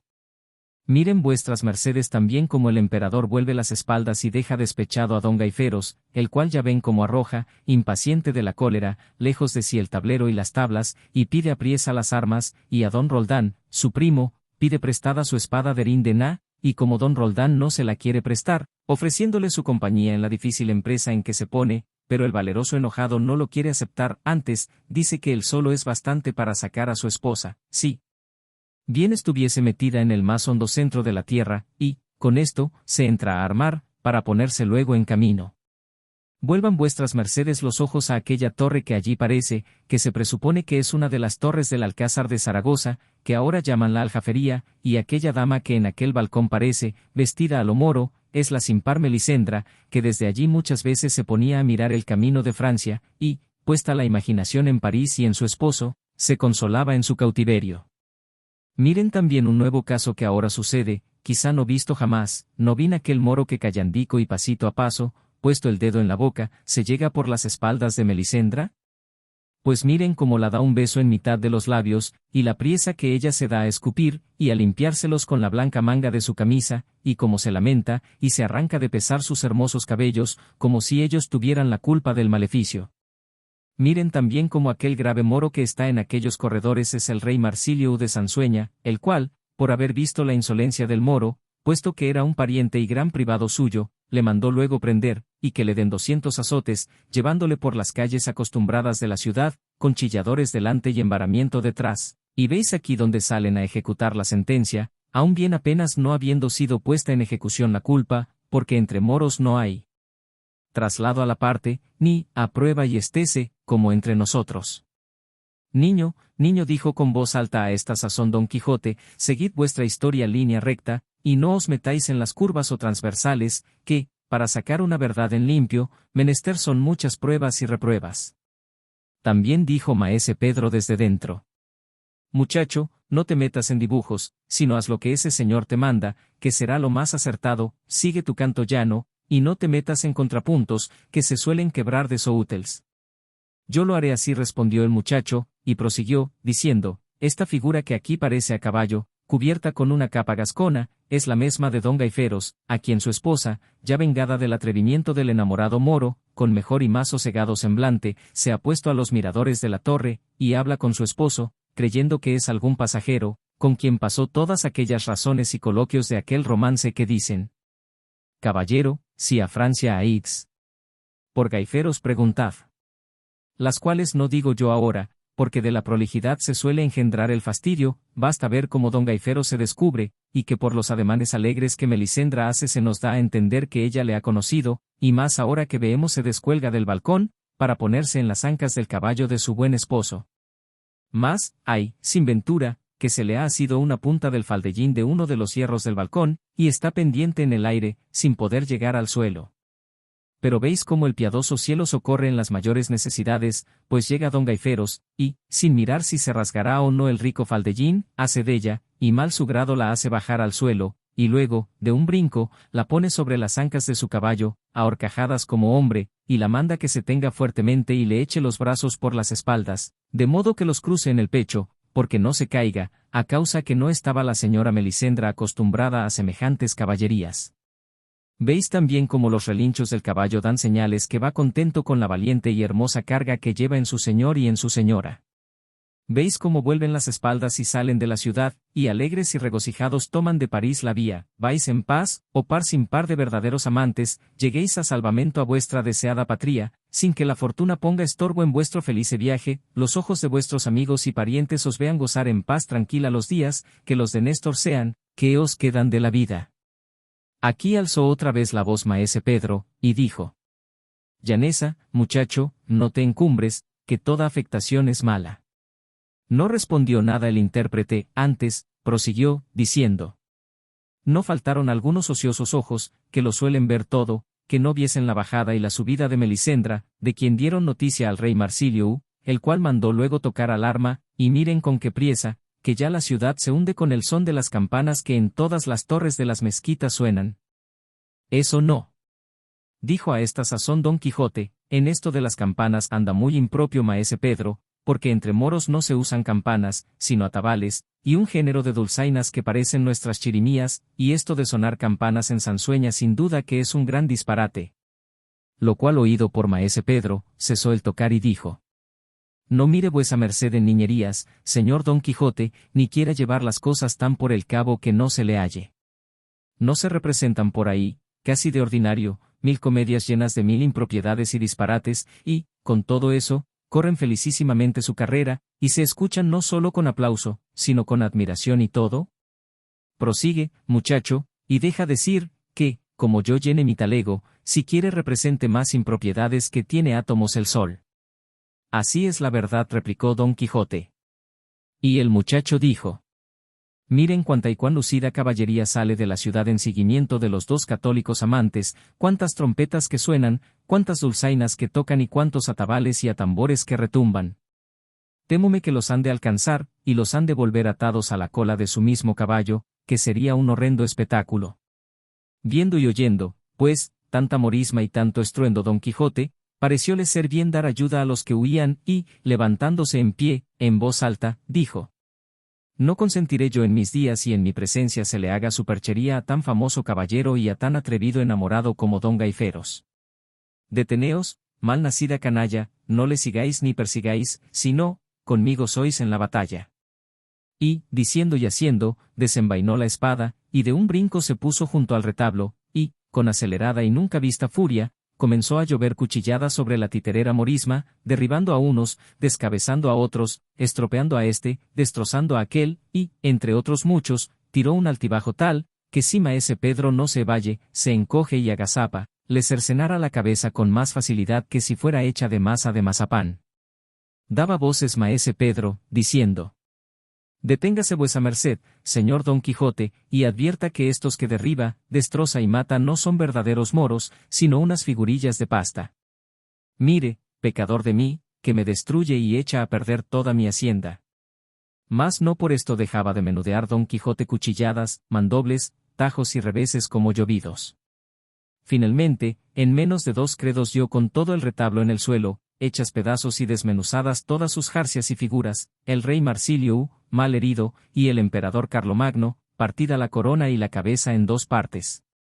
Alborotóse el senado de los oyentes, huyóse el mono por los tejados de la ventana, temió el primo, acobardóse el paje, y hasta el mismo Sancho Panza tuvo pavor grandísimo, porque, como él juró después de pasada la borrasca, jamás había visto a su señor con tan desatinada cólera. Hecho, pues, el general destrozo del retablo, sosegóse un poco Don Quijote y dijo: Quisiera yo tener aquí delante en este punto todos aquellos que no creen, ni quieren creer, de cuanto provecho sean en el mundo los caballeros andantes. Miren, si no me hallara yo aquí presente, que fuera del buen don Gaiferos y de la hermosa Melisendra, a buen seguro que esta fuera ya la hora que los hubieran alcanzado estos canes, y les hubieran hecho algún desaguisado. En resolución, viva la andante caballería sobre cuantas cosas hoy viven en la tierra. Vivan enhorabuena, dijo a esta sazón con voz enfermiza maese Pedro, y muera yo, pues soy tan desdichado que puedo decir con el rey don Rodrigo: ayer fui señor de España, y hoy no tengo una almena que pueda decir que es mía. No a media hora, ni aun un mediano momento, que me vi señor de reyes y de emperadores, llenas mis caballerizas y mis cofres y sacos de infinitos caballos y de innumerables galas, y agora me veo desolado y abatido, pobre y mendigo, y, sobre todo, sin mi mono, que a fe que primero que le vuelva a mi poder me han de sudar los dientes, y todo por la furia mal considerada de este señor caballero, de quien se dice que ampara pupilos, y endereza tú, Artores, y hace otras obras caritativas, y en miso, L.O. ha venido a faltar su intención generosa, que sean benditos y alabados los cielos, allá donde tienen más levantados sus asientos. En fin, el caballero de la triste figura había de ser aquel que había de desfigurar las mías. Enternecióse Sancho Panza con las razones de maese Pedro, y díjole: No llores, maese Pedro, ni te lamentes, que me quiebras el corazón, porque te hago saber que es mi señor Don Quijote tan católico y escrupuloso cristiano, que si él cae en la cuenta de que te ha hecho algún agravio, te lo sabrá y te lo querrá pagar y satisfacer con muchas ventajas. Con que me pagase el señor Don Quijote alguna parte de las hechuras que me ha deshecho, quedaría contento, y su merced aseguraría su conciencia, porque no se puede salvar quien tiene lo ajeno contra la voluntad de su dueño y no lo restituye. Así es, dijo Don Quijote, pero hasta ahora yo no sé que tenga nada vuestro, maese Pedro. ¿Cómo no? Respondió maese Pedro, y estas reliquias que están por este duro y estéril suelo, ¿quién las esparció y aniquiló, sino la fuerza invencible de ese poderoso brazo? ¿Y cuyos eran sus cuerpos sino míos? ¿Y con quién me sustentaba yo sino con ellos? Ahora acabo de creer, dijo a este punto Don Quijote, lo que otras muchas veces he creído, que estos encantadores que me persiguen no hacen sino ponerme las figuras como ellas son delante de los ojos, y luego me las mudan y truecan en las que ellos quieren. Real y verdaderamente os digo, señores que me oís, que a mí me pareció todo lo que aquí ha pasado que pasaba al pie de la letra, que Melisendra era Melisendra, Don Gaiferos, Marsilio, y Carlomagno, por eso se me alteró la cólera, y, por cumplir con mi profesión de caballero andante, quise dar ayuda y favor a los que huían, y con este buen propósito hice lo que habéis visto. Si me ha salido al revés, no es culpa mía, sino de los malos que me persiguen, y, con todo esto, desde mi yerro, aunque no ha procedido de malicia, quiero yo mismo condenarme en costas. Vea maese Pedro lo que quiere por las figuras deshechas, que yo me ofrezco a pagárselo luego, en buena y corriente moneda castellana. Inclinósele maese Pedro, diciéndole: No esperaba yo menos de la inaudita cristiandad del valeroso Don Quijote de la Mancha, verdadero socorredor y amparo de todos los necesitados y menesterosos vagamundos, y aquí el señor Ventero y el gran Sancho serán medianeros y apreciadores, entre vuesa merced y mí, de lo que valen o podían valer las ya deshechas figuras. El Ventero y Sancho dijeron que así lo harían, y luego maese Pedro alzó del suelo, con la cabeza menos, al rey Marsilio de Zaragoza, y dijo: Ya se vi cuán imposible es volver a este rey a su ser primero, y así, me parece, salvo mejor juicio, que se me dé por su muerte, fin y acabamiento 4 reales y medio. Adelante, dijo Don Quijote. Pues por esta abertura de arriba abajo, prosiguió maese Pedro, tomando en las manos al partido emperador Carlomagno, no sería mucho que pidiese yo 5 reales y un cuartillo. No es poco, dijo Sancho. Ni mucho, replicó el Ventero, médiese la partida y señálensele 5 reales. Dénsele todos 5 y cuartillo, dijo Don Quijote, que no está en un cuartillo más a menos la monta de esta notable desgracia, y acabe presto maese Pedro, que se hace hora de cenar, y yo tengo ciertos barruntos de hambre. Por esta figura, dijo maese Pedro, que está sin narices y un ojo menos, que es de la hermosa Melisendra, quiero, y me pongo en lo justo, 2 reales y 12 maravedís. Aún ahí sería el diablo, dijo Don Quijote, si ya no estuviese Melisendra con su esposo, por lo menos, en la raya de Francia, porque el caballo en que iban, a mí me pareció que antes volaba que corría, y así, no hay para qué venderme a mí el gato por liebre, presentándome aquí a Melisendra desnarigada, estando la otra, si viene a mano, ahora holgándose en Francia con su esposo a pierna tendida. Ayude Dios con lo suyo a cada uno, señor maese Pedro, y caminemos todos con pie llano y con intención sana. Y prosiga. Maese Pedro, que vio que Don Quijote reaba y que volvía a su primer tema, no quiso que se le escapase, y así, le dijo.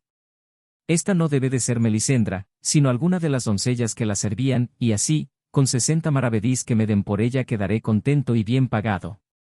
De esta manera fue poniendo precio a otras muchas destrozadas figuras, que después los moderaron los dos jueces árbitros, con satisfacción de las partes, que llegaron a 40 reales y 3 cuartillos, y, además de esto, que luego lo desembolsó Sancho, pidió maese Pedro 2 reales por el trabajo de tomar el mono.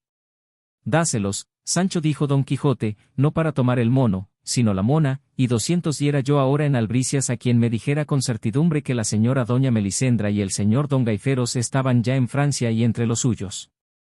Ninguno nos lo podrá decir mejor que mi mono, dijo maese Pedro, pero no habrá diablo que ahora le tome, aunque imagino que el cariño y la hambre le han de forzar a que me busque esta noche, y amanecerá Dios y verémonos. En resolución, la borrasca del retablo se acabó y todos cenaron en paz y en buena compañía, a costa de Don Quijote, que era liberal en todo extremo. Antes que amaneciese, se fue el que llevaba las lanzas y las alabardas, y ya después de amanecido, se vinieron a despedir de Don Quijote el primo y el paje, el uno, para volverse a su tierra, y el otro, a proseguir su camino, para ayuda del cual le dio Don Quijote una docena de reales. Maese Pedro no quiso volver a entrar en más dimes ni diretes con Don Quijote, a quien él conocía muy bien, y así, madrugó antes que el sol, y, cogiendo las reliquias de su retablo y a su mono, se fue también a buscar sus aventuras. El ventero, que no conocía a Don Quijote, tan admirado le tenían sus locuras como su liberalidad. Finalmente, Sancho le pagó muy bien, por orden de su señor, y, despidiéndose de él, casi a las 8 del día dejaron la venta y se pusieron en camino, donde los dejaremos ir, que así conviene para dar lugar a contar otras cosas pertenecientes a la declaración de esta famosa historia. Capítulo 65, donde se da noticia quién era el de la Blanca Luna, con la libertad de don Gregorio, y de otros sucesos. Siguió don Antonio Moreno al caballero de la Blanca Luna, y siguiéronle también, y aún persiguiéronle, muchos muchachos, hasta que le cerraron en un mesón dentro de la ciudad. Entró el don Antonio con deseo de conocerle, salió un escudero a recibirle y a desarmarle, encerróse en una sala baja, y con el don Antonio, que no se le cocía el pan hasta saber quién fuese. Viendo, pues, el de la Blanca Luna que aquel caballero no le dejaba, le dijo: Bien sé, señor, a lo que venís, que es a saber quién soy, y, porque no hay para qué negároslo, en tanto que mi criado me desarma os lo diré, sin faltar un punto a la verdad del caso. Sabed, señor, que a mí me llaman el bachiller Sansón Carrasco, soy del mismo lugar de Don Quijote de la Mancha, cuya locura y sandez mueve a que le tengamos lástima todos cuantos le conocemos, y entre los que más se la han tenido he sido yo, y, creyendo que está su salud en su reposo y en que se esté en su tierra y en su casa, di traza para hacerle estar en ella, y así, habrá 3 meses que le salí al camino como caballero andante, llamándome el caballero de los espejos, con intención de pelear con él y vencerle, sin hacerle daño, poniendo por condición de nuestra pelea que el vencido quedase a discreción del vencedor, y lo que yo pensaba pedirle, porque ya le juzgaba por vencido, era que se volviese a su lugar y que no saliese del en todo un año, en el cual tiempo podría ser curado, pero la suerte lo ordenó de otra manera, porque él me venció a mí y me derribó del caballo, y así, no tuvo efecto mi pensamiento, él prosiguió su camino, y yo me volví, vencido, corrido y molido de la caída, que fue además peligrosa, pero no por esto se me quitó el deseo de volver a buscarle y a vencerle, como hoy se ha visto. Y como él es tan puntual en guardar las órdenes de la andante caballería, sin duda alguna guardará la que le he dado, en cumplimiento de su palabra. Esto es, señor, lo que pasa, sin que tenga que deciros otra cosa alguna, suplícoos no me descubráis ni le digáis a Don Quijote quién soy, porque tengan efecto los buenos pensamientos míos y vuelva a cobrar su juicio un hombre que le tiene bonísimo, como le dejen las sandeces de la caballería. Oh señor, dijo don Antonio, Dios os perdone el agravio que habéis hecho a todo el mundo en querer volver cuerdo al más gracioso loco que hay en él. ¿No veis, señor, que no podrá llegar el provecho que cause la cordura de Don Quijote a lo que llega el gusto que da con sus desvaríos? Pero yo imagino que toda la industria del señor bachiller no ha de ser parte para volver cuerdo a un hombre tan rematadamente loco, y si no fuese contra caridad, diría que nunca sane Don Quijote, porque con su salud, no solamente perdemos sus gracias, sino las de Sancho Panza, su escudero, que cualquiera de les puede volver a alegrar a la misma melancolía. Con todo esto, callaré, y no le diré nada, por ver si salgo verdadero en sospechar que no ha de tener efecto la diligencia hecha por el señor Carrasco. El cual respondió que ya una por una estaba en buen punto aquel negocio, de quien esperaba feliz suceso. Y, habiéndose ofrecido don Antonio de hacer lo que más le mandase, se despidió de él, y, hecho liar sus armas sobre un macho, luego al mismo punto, sobre el caballo con que entró en la batalla, se salió de la ciudad aquel mismo día y se volvió a su patria, sin sucederle cosa que obligue a contarla en esta verdadera historia. Contó don Antonio al visorrey todo lo que Carrasco le había contado, de lo que el visorrey no recibió mucho gusto, porque en el recogimiento de Don Quijote se perdía el que podían tener todos aquellos que de sus locuras tuviesen noticia. 6 días estuvo Don Quijote en el lecho, marrido, triste, pensativo y mal acondicionado, yendo y viniendo con la imaginación en el desdichado suceso de su vencimiento. Consolábale Sancho, y, entre otras razones, le dijo: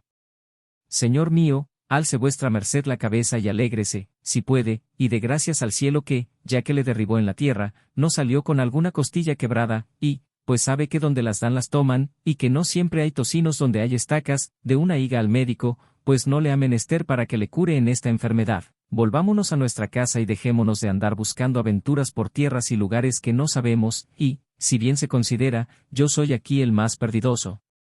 Aunque es vuestra merced el más mal parado. Yo, que dejé con el gobierno los deseos de ser más gobernador, no dejé la gana de ser conde, que jamás tendrá efecto si vuesa merced deja de ser rey, dejando el ejercicio de su caballería, y así, vienen a volverse en humo mis esperanzas. Calla, Sancho, pues ves que mi reclusión y retirada no ha de pasar de 1 año, que luego volveré a mis honrados ejercicios, y no me ha de faltar reino que gane y algún condado que darte. Dios lo oiga, dijo Sancho, y el pecado sea sordo, que siempre he oído decir que más vale buena esperanza que ruin posesión. En esto estaban cuando entró don Antonio, diciendo con muestras de grandísimo contento: Albricias, señor Don Quijote, que don Gregorio y el renegado que fue por él está en la playa. ¿Qué digo en la playa?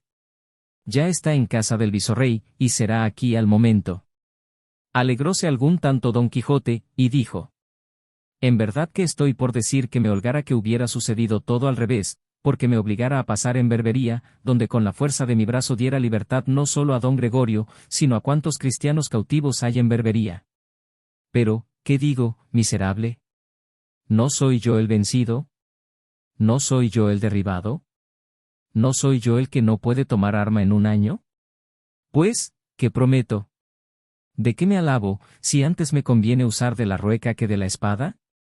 Déjese de eso, señor, dijo Sancho, viva la gallina, aunque con su pepita, que hoy por ti y mañana por mí, y en estas cosas de encuentros y porrazos no ha, y, tomarles tiento alguno, pues el que hoy cae puede levantarse mañana, si no es que se quiere estar en la cama, quiero decir que se deje desmayar, sin cobrar nuevos bríos para nuevas pendencias.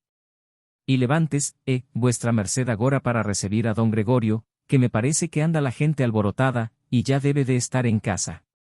Y así era la verdad, porque, habiendo ya dado cuenta don Gregorio y el renegado al visorrey de su ida y vuelta, deseoso don Gregorio de ver a Ana Félix, vino con el renegado a casa de don Antonio, y, aunque don Gregorio, cuando le sacaron de Argel, fue con hábitos de mujer, en el barco los trocó por los de un cautivo que salió consigo, pero en cualquiera que viniera, mostrara ser persona para ser codiciada, servida y estimada, porque era hermoso sobremanera, y la edad, al parecer, de 17 o 18 años.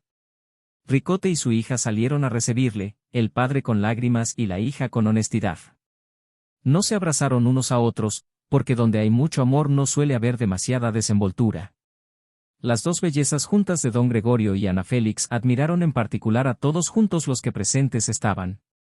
El silencio fue allí el que habló por los dos amantes, y los ojos fueron las lenguas que descubrieron sus alegres y honestos pensamientos. Contó el renegado la industria y medio que tuvo para sacar a don Gregorio, contó don Gregorio los peligros y aprietos en que se había visto con las mujeres con quien había quedado, no con largo razonamiento, sino con breves palabras, donde mostró que su discreción se adelantaba a sus años. Finalmente, Ricote pagó y satisfizo liberalmente así al renegado como a los que habían bogado al remo. reincorporóse y redújose el renegado con la iglesia, y, de miembro podrido, volvió limpio y sano con la penitencia y el arrepentimiento. De allí a 2 días trató el visorrey con don Antonio qué modo tendrían para que Ana Félix y su padre quedasen en España, pareciéndoles no ser de inconveniente alguno que quedasen en ella hija tan cristiana y padre, al parecer, tan bien intencionado. Don Antonio se ofreció venir a la corte a negociarlo, donde había de venir forzosamente a otros negocios, dando a entender que en ella, por medio del favor y de las dádivas, muchas cosas dificultosas se acaban. No dijo Ricote, que se halló presente a esta plática hay que esperar en favores ni en dádivas, porque con el gran don Bernardino de Velasco, conde de Salazar, a quien dio su majestad cargo de nuestra expulsión, no valen ruegos, no promesas, no dádivas, no lástimas, porque, aunque es verdad que él mezcla la misericordia con la justicia, como él vi que todo el cuerpo de nuestra nación está contaminado y podrido, usa con él antes del cauterio que abrasa que del ungüento que molifica, y así, con prudencia, con sagacidad, con diligencia y con miedos que pone, ha llevado sobre sus fuertes hombros a debida ejecución el peso de esta gran máquina, sin que nuestras industrias, estratagemas, solicitudes y fraudes hayan podido deslumbrar sus ojos de Argos, que continuo tiene alerta, porque no se le quede ni encubra ninguno de los nuestros, que, como raíz escondida, que con el tiempo venga después a brotar y a echar frutos venenosos en España, ya limpia, ya desembarazada de los temores en que nuestra muchedumbre la tenía. Heroica resolución del gran Filipo III, y inaudita prudencia en haberla encargado al tal don Bernardino de Velasco. Una por una, yo haré, puesto allá, las diligencias posibles, y haga el cielo lo que más fuere servido, dijo don Antonio.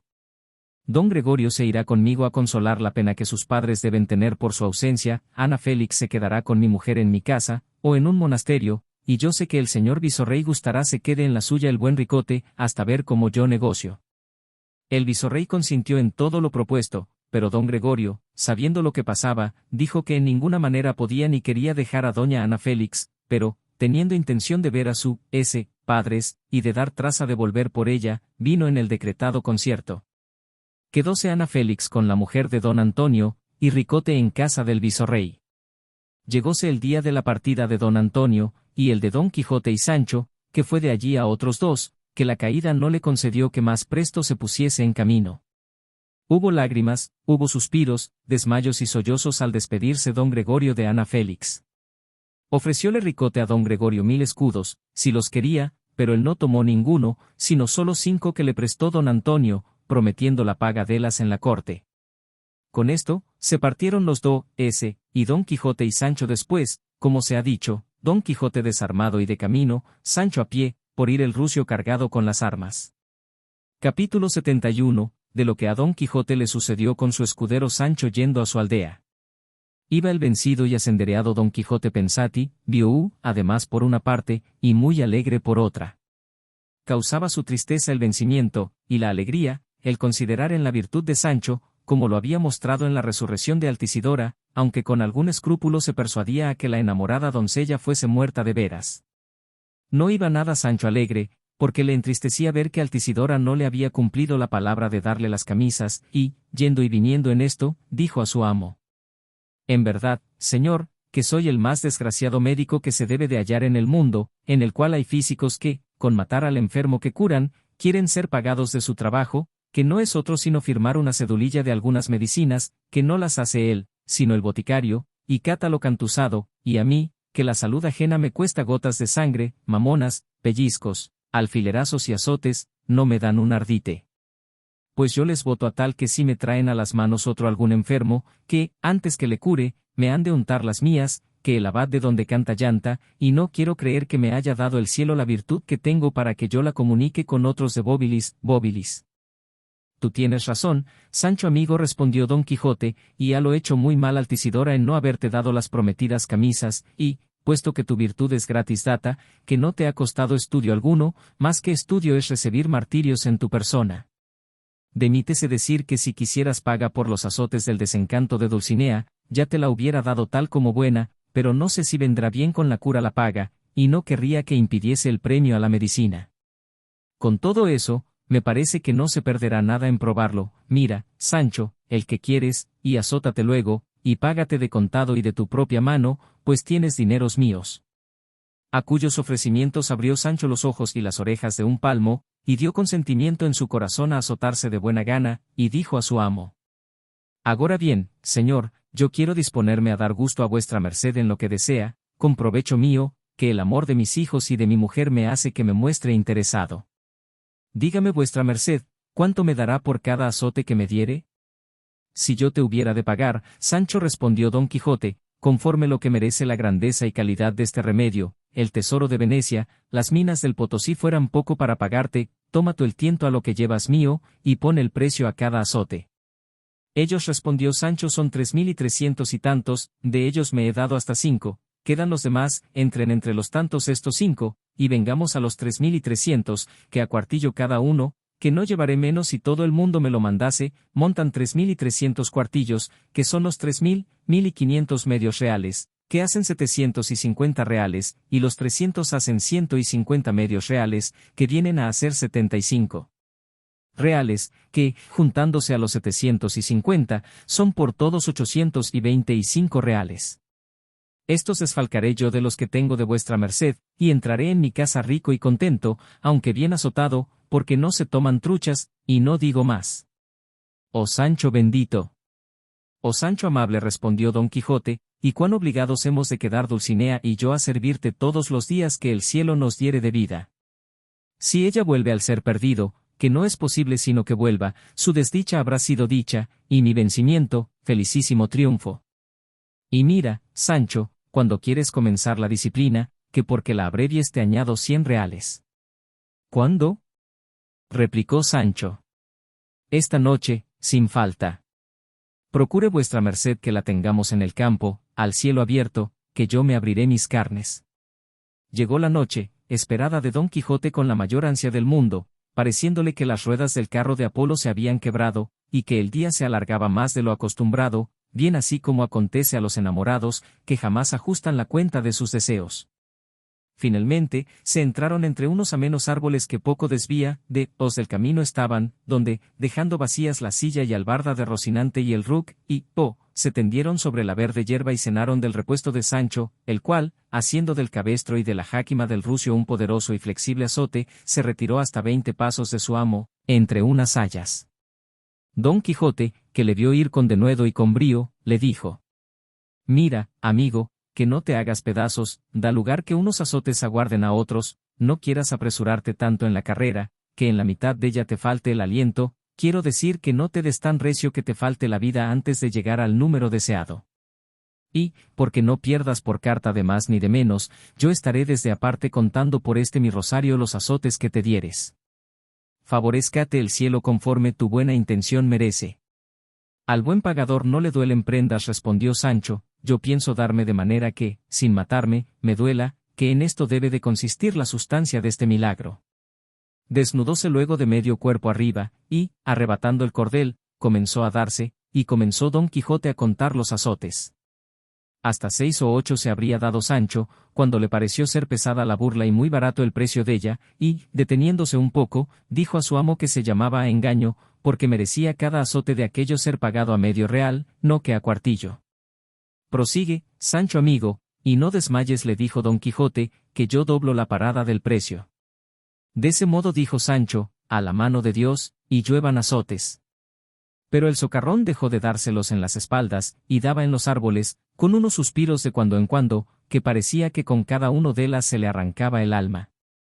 Tierna la de Don Quijote, temeroso de que no se le acabase la vida, y no consiguiese su deseo por la imprudencia de Sancho, le dijo: Por tu vida, amigo, que se quede en este punto este negocio, que me parece muy áspera esta medicina, y será bien dar tiempo al tiempo, que no se ganó Zamora en 1 hora. Más de 1000 azotes, si yo no he contado mal, te has dado, bastan por agora, que el asno, hablando a lo grosero, sufre la carga, mas no la sobrecarga. No, no, señor, respondió Sancho, no se ha de decir por mí, a dineros pagados, brazos quebrados. Apártese vuestra merced otro poco y déjeme dar otros 1000 azotes siquiera, que a 2 levadas destas habremos cumplido con esta partida, y aún nos sobrará ropa. Pues tú te hallas con tan buena disposición, dijo Don Quijote, el cielo te ayude, y pégate, que yo me aparto.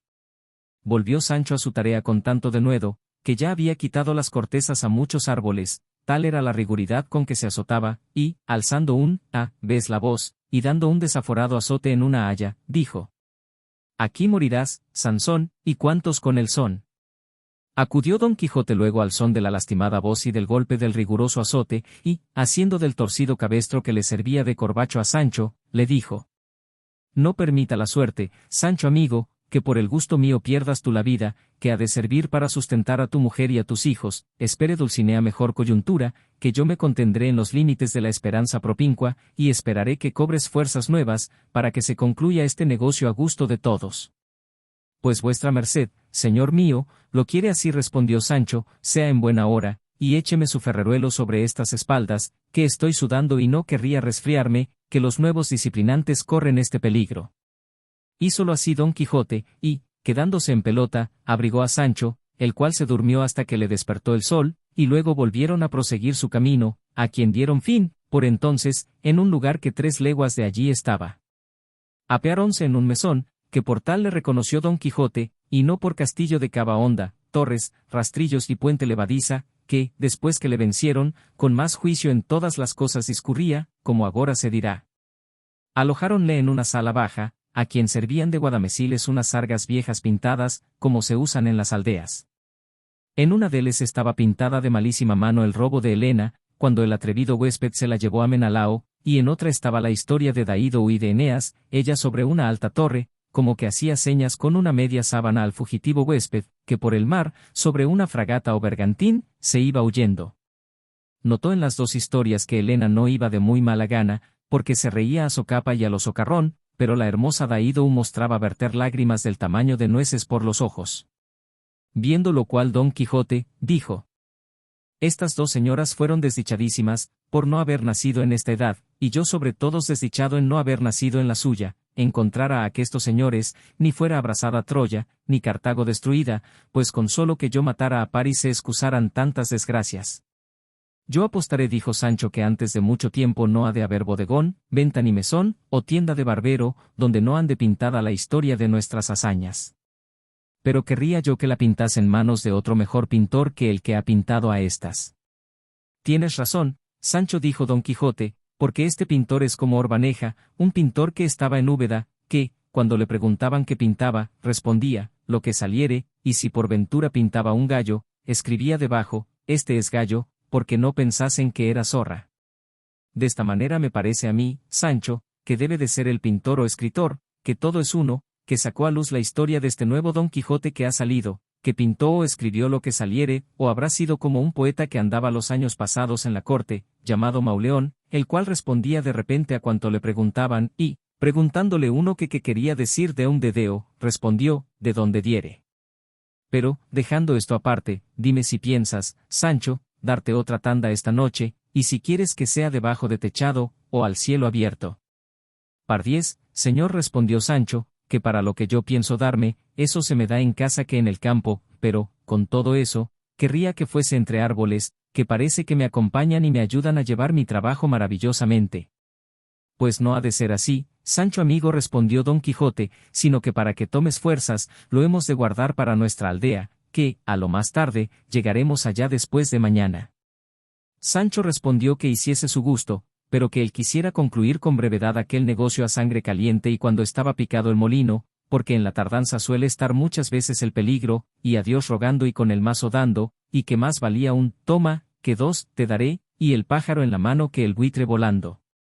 No más refranes, Sancho, por un solo Dios, dijo Don Quijote, que parece que te vuelves al sicuteret, habla a lo llano, a lo liso, a lo no intricado, como muchas veces te he dicho, y verás cómo te vale un pan por ciento.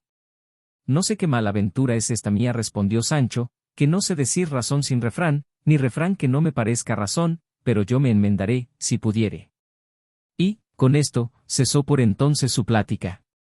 Capítulo 72, de cómo Don Quijote y Sancho llegaron a su aldea. Todo aquel día, esperando la noche, estuvieron en aquel lugar y mesón Don Quijote y Sancho, el uno, para acabar en la campaña rasa la tanda de su disciplina, y el otro, para ver el fin de ella, en el cual consistía el de su deseo. Llegó en esto al mesón un caminante a caballo, con 3 o 4 criados, uno de los cuales dijo al que el señor de las parecía: Aquí puede vuestra merced, señor don Álvaro Tarfe, pasar hoy la siesta, la posada parece limpia y fresca. Oyendo esto Don Quijote, le dijo a Sancho: Mira, Sancho, cuando yo hojeé aquel libro de la segunda parte de mi historia, me parece que de pasada topé allí este nombre de don Álvaro Tarfe. Bien podrá ser, respondió Sancho. Dejémosle apear, que después se lo preguntaremos. El caballero se apeó, y, frontero del aposento de Don Quijote, la huéspeda le dio una sala baja, enjaezada con otras pintadas sargas, como las que tenía la estancia de Don Quijote. Púsose el recién venido caballero a lo de verano, y, saliéndose al portal del mesón, que era espacioso y fresco, por el cual se paseaba Don Quijote, le preguntó: ¿A dónde bueno camina vuestra merced, señor gentilhombre? Y Don Quijote le respondió: A una aldea que está aquí cerca, de donde soy natural. ¿Y vuestra merced, dónde camina? Yo, señor, respondió el caballero, voy a Granada, que es mi patria. Y buena patria, replicó Don Quijote. Pero, dígame vuestra merced, por cortesía, su nombre, porque me parece que me ha de importar saberlo más de lo que buenamente podré decir. Mi nombre es don Álvaro Tarfe, respondió el huésped. A lo que replicó Don Quijote: Sin duda alguna pienso que vuestra merced debe de ser aquel don Álvaro Tarfe que anda impreso en la segunda parte de la historia de Don Quijote de la Mancha, recién impresa y dada a la luz del mundo por un autor moderno. El mismo soy, respondió el caballero, y el tal Don Quijote, sujeto principal de la tal historia, fue grandísimo amigo mío, y yo fui el que le sacó de su tierra, o, a lo menos, le movía que viniese a unas justas que se hacían en Zaragoza, a donde yo iba, y, en verdad que le hice muchas amistades, y que le quité de que no le palmease las espaldas el verdugo, por ser demasiadamente atrevido.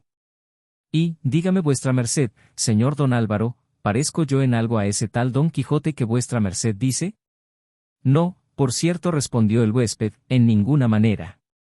¿Y ese Don Quijote, dijo el nuestro, traía consigo a un escudero llamado Sancho Panza? Sí traía, respondió don Álvaro, y, aunque tenía fama de muy gracioso, nunca le oí decir gracia que la tuviese. Eso creo yo muy bien, dijo a esta sazón Sancho, porque el decir gracias no es para todos, y ese Sancho que vuestra merced dice, señor gentilhombre, debe de ser algún grandísimo bellaco, frión y ladrón juntamente, que el verdadero Sancho Panza soy yo, que tengo más gracias que llovidas, y si no, haga vuestra merced la experiencia, y ándese tras de mí, por los menos un año, y verá que se me caen a cada paso, y tales y tantas que, sin saber yo las más veces lo que me digo, hago reír a cuantos me escuchan, y el verdadero Don Quijote de la Mancha, el famoso, el valiente y el discreto, el enamorado, el desfacedor de agravios, el tutor de pupilos y huérfanos, el amparo de las viudas, el matador de las doncellas, el que tiene por única señora a la sin par Dulcinea del Toboso, es este señor que está presente, que es mi amo. Todo cualquier otro Don Quijote y cualquier otro Sancho Panza es burlería y cosa de sueño. Por Dios que lo creo, respondió don Álvaro, porque más gracias habéis dicho vos, amigo, en 4 razones que habéis hablado, que el otro Sancho Panza en cuantas yo le oí hablar, que fueron muchas. Más tenía de comilón que de bien hablado, y más de tonto que de gracioso, y tengo por sin duda que los encantadores que persiguen a Don Quijote el bueno han querido perseguirme a mí con Don Quijote el malo. Pero no sé qué me diga, que osaré yo jurar que le dejo metido en la casa del nuncio, en Toledo, para que le curen, y agora remanece aquí otro Don Quijote, aunque bien diferente del mío. Yo, dijo Don Quijote, no sé si soy bueno, pero sé decir que no soy el malo, para prueba de lo cual quiero que sepa vuesa merced, mi señor don Álvaro Tarfe, que en todos los días de mi vida no he estado en Zaragoza, antes, por haberme dicho que ese Don Quijote fantástico se había hallado en las justas de esa ciudad, no quise yo entrar en ella, por sacar a las barbas del mundo su mentira, y así, me pasé de claro a Barcelona, archivo de la cortesía, albergue de los extranjeros, hospital de los pobres, patria de los valientes, venganza de los ofendidos y correspondencia grata de firmes amistades, y, en sitio y en belleza, única. Y, aunque los sucesos que en ella me han sucedido no son de mucho gusto, sino de mucha pesadumbre, los llevo sin ella, solo por haberla visto. Finalmente, señor don Álvaro Tarfe, yo soy Don Quijote de la Mancha, el mismo que dice la fama, y no ese desventurado que ha querido usurpar mi nombre y honrarse con mis pensamientos. A vuestra merced suplico, por lo que debe hacer caballero, sea servido de hacer una declaración ante el alcalde de este lugar, de que vuestra merced no me ha visto en todos los días de su vida hasta agora, y de que yo no soy el Don Quijote impreso en la segunda parte, ni este Sancho Panza mi escudero es aquel que vuestra merced conoció. Eso haré yo de muy buena gana, respondió don Álvaro, puesto que cause admiración ver dos Don Quijotes y dos Sanchos a un mismo tiempo, tan conformes en los nombres como diferentes en las acciones, y vuelvo a decir y me afirmo que no he visto lo que he visto, ni ha pasado por mí lo que ha pasado. Sin duda, dijo Sancho, que vuestra merced debe de estar encantado, como mi señora Dulcinea del Toboso, y pluguiera al cielo que estuviera su desencanto de vuestra merced en darme otros 3000 y tantos azotes como me doy por ella, que yo me los diera sin interés alguno. No entiendo eso de azotes, dijo don Álvaro. Y Sancho le respondió que era largo de contar, pero que él se lo contaría si acaso iban un mesmo camino. Llegóse en esto la hora de comer, comieron juntos don Quijote y don Álvaro. Entró acaso el alcalde del pueblo en el mesón, con un escribano, ante el cual alcalde pidió don Quijote, por una petición, de que a su derecho convenía de que don Álvaro Tarfe, aquel caballero que allí estaba presente, declarase ante su merced como no conocía a don Quijote de la Mancha, que asimismo estaba allí presente, y que no era aquel que andaba impreso en una historia intitulada, Segunda parte de Don Quijote de la Mancha, compuesta por un tal de Avellaneda, natural de Tordesillas. Finalmente, el alcalde proveyó jurídicamente, la declaración se hizo con todas las fuerzas que en tales casos debían hacerse, con lo que quedaron Don Quijote y Sancho muy alegres, como si les importara mucho semejante declaración y no mostrara claro la diferencia de los dos Don Quijotes y la de los dos Sanchos, sus obras y sus palabras. Muchas de cortesías y ofrecimientos pasaron entre don Álvaro y don Quijote, en las cuales mostró el gran manchego su discreción, de modo que desengañó a don Álvaro Tarfe del error en que estaba, el cual se dio a entender que debía de estar encantado, pues tocaba con la mano dos tan contrarios Don Quijotes. Llegó la tarde, partiéronse de aquel lugar, y a obra de media legua se apartaban dos caminos diferentes, el uno que guiaba a la aldea de don Quijote, y el otro el que había de llevar don Álvaro. En este poco espacio le contó don Quijote la desgracia de su vencimiento y el encanto y el remedio de Dulcinea, que todo puso en nueva admiración a don Álvaro, el cual, abrazando a don Quijote y a Sancho, siguió su camino, y don Quijote el suyo, que aquella noche la pasó entre otros árboles, por dar lugar a Sancho de cumplir su penitencia, que la cumplió del mismo modo que la pasada noche, a costa de las cortezas de las hayas, harto más que de sus espaldas, que las guardó tanto, que no pudieran quitar los azotes una mosca, aunque la tuviera encima. No perdió el engañado don Quijote un solo golpe de la cuenta, y halló que con los de la noche pasada era 3029.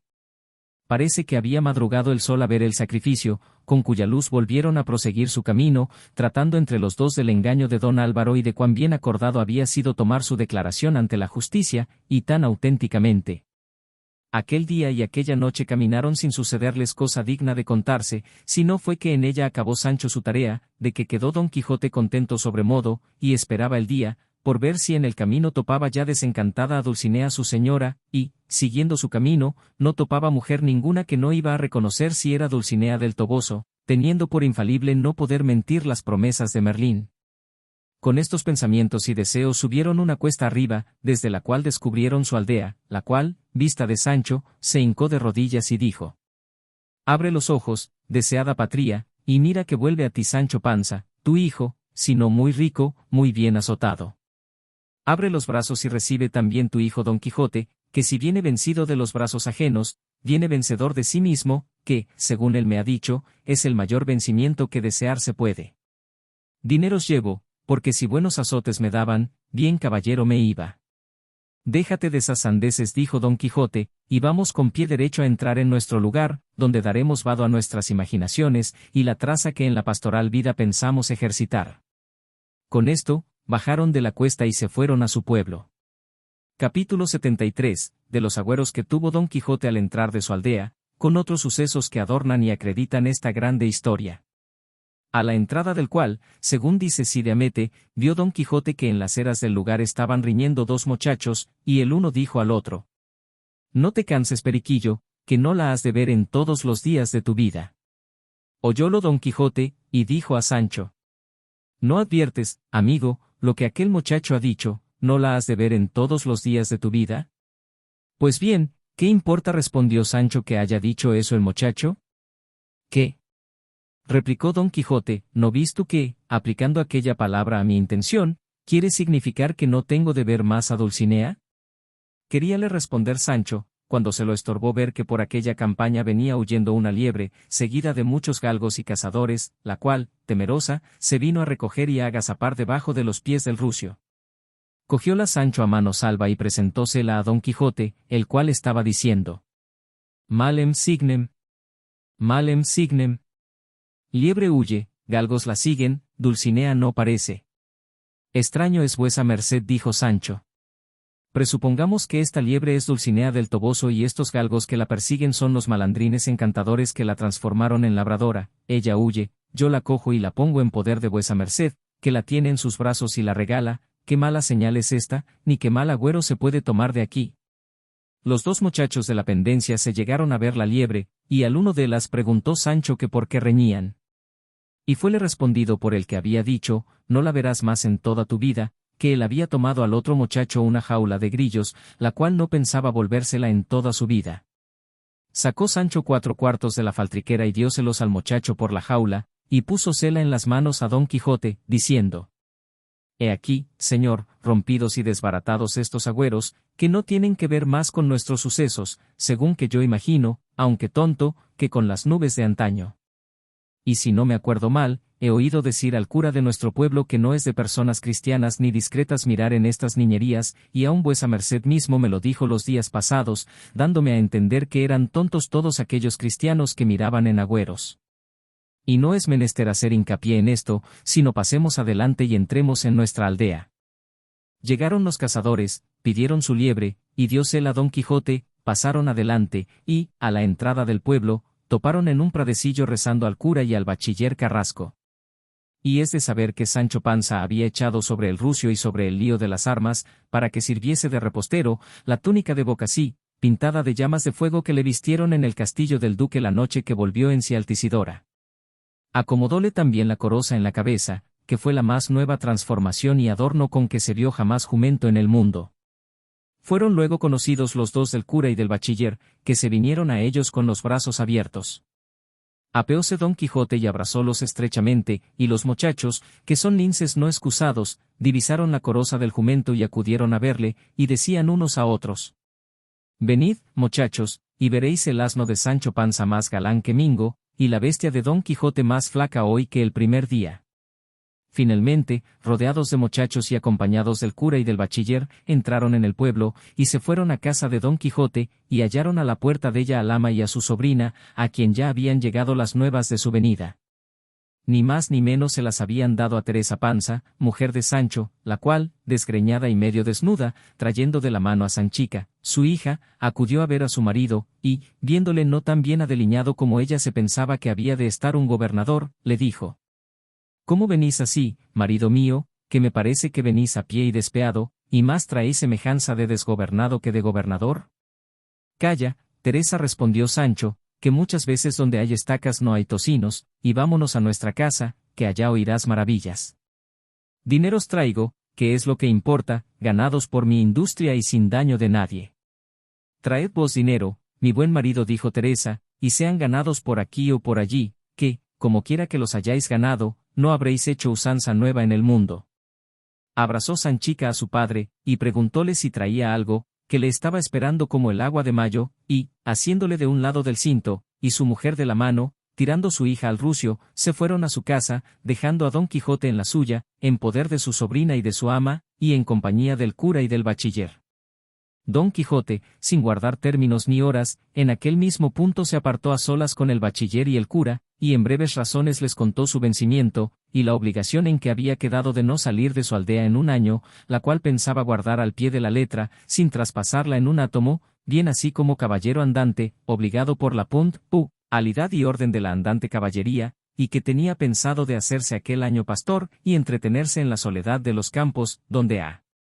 rienda suelta podía dar vado a sus amorosos pensamientos, ejercitándose en el pastoral y virtuoso ejercicio, y que le suplicaba, si no tenían mucho que hacer y no estaban impedidos en negocios más importantes, quisiesen ser sus compañeros, que él compraría ovejas y ganado suficiente que les diese nombre de pastores, y que les hacía saber que lo más principal de aquel negocio estaba hecho, porque les tenía puestos los nombres, que les vendrían como de molde.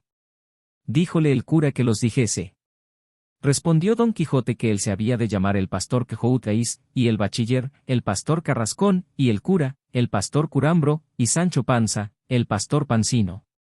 Pasmáronse todos de ver la nueva locura de Don Quijote, pero, porque no se les fuese otra vez del pueblo a sus caballerías, esperando que en aquel año podría ser curado, concedieron con su nueva intención, y aprobaron por discreta su locura, ofreciéndosele por compañeros en su ejercicio.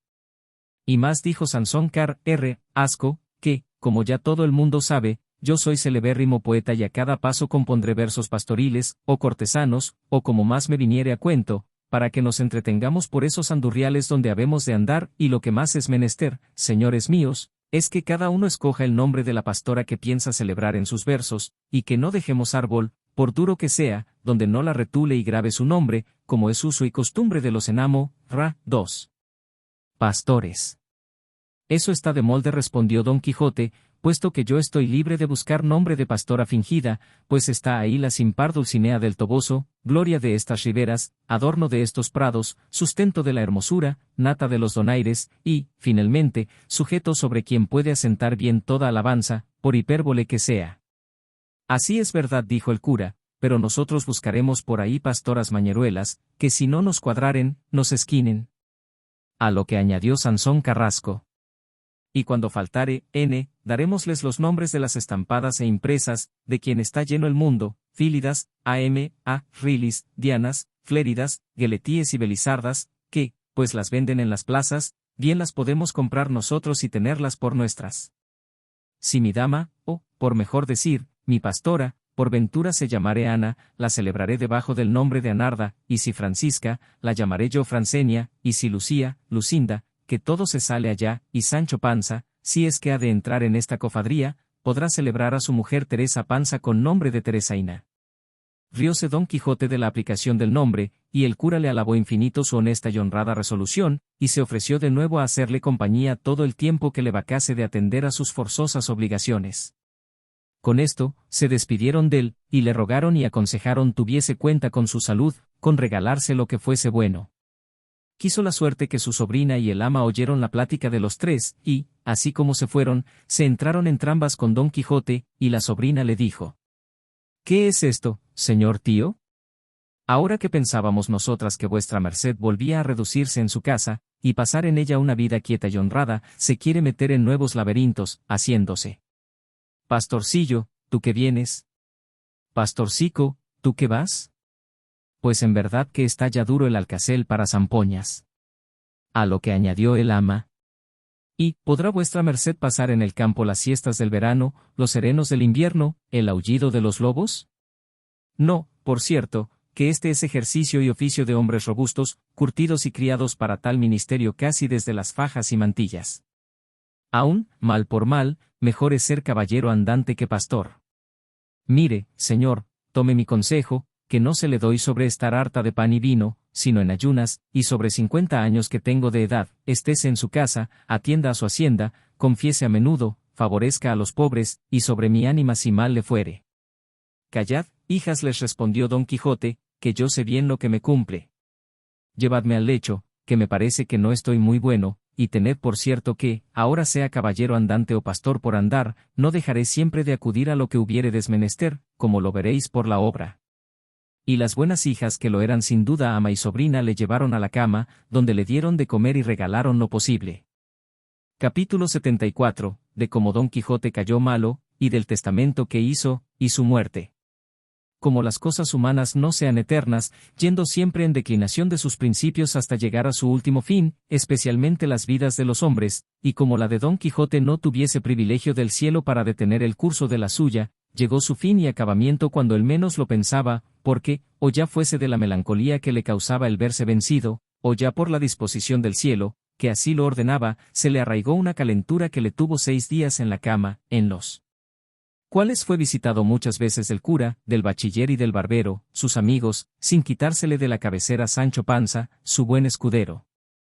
Estos, creyendo que la pesadumbre de verse vencido y de no ver cumplido su deseo en la libertad y desencanto de Dulcinea le tenía de aquella suerte, por todas las vías posibles procuraban alegrarle, diciéndole el bachiller que se animase y levantase, para comenzar su pastoral ejercicio, para el cual tenía ya compuesta una écloga, que mal año para cuanta San Azaro había compuesto, y que ya tenía comprados de su propio dinero 2 famosos perros para guardar el ganado, el uno llamado Barcino, y el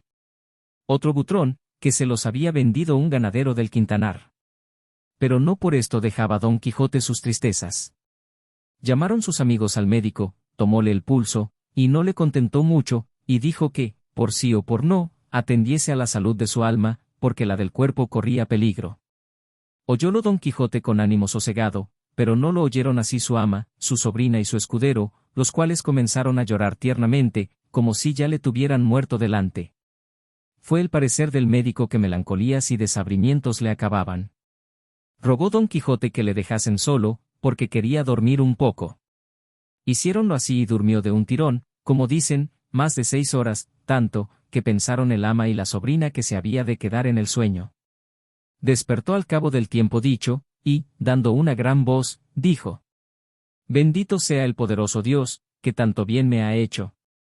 En fin, sus misericordias no tienen límite, ni las abrevian ni impiden los pecados de los hombres. Estuvo atenta la sobrina a las razones del tío, y pareciéronle más concertadas que él solía decirlas, a lo menos, en aquella enfermedad, y preguntóle: ¿Qué es lo que vuestra merced dice, señor? ¿Tenemos algo de nuevo? ¿Qué misericordias son estas, o qué pecados de los hombres?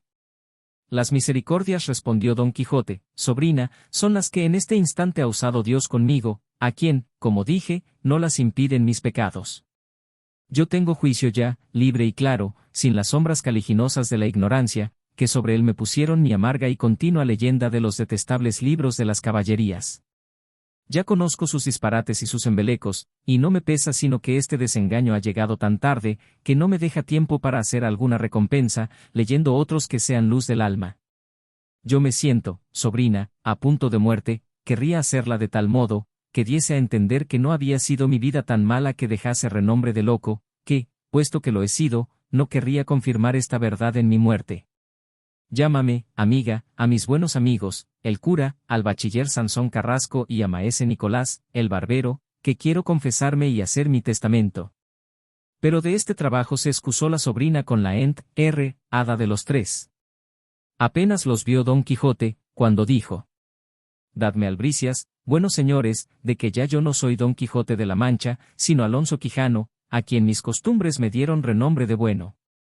Ya soy enemigo de Amadís de Gaula y de toda la infinita caterva de su linaje, ya me son odiosas todas las historias profanas de la andante caballería, ya conozco mi necedad y el peligro en que me pusieron haberlas leído, ya, por misericordia de Dios, escarmentando en cabeza propia, las abomino.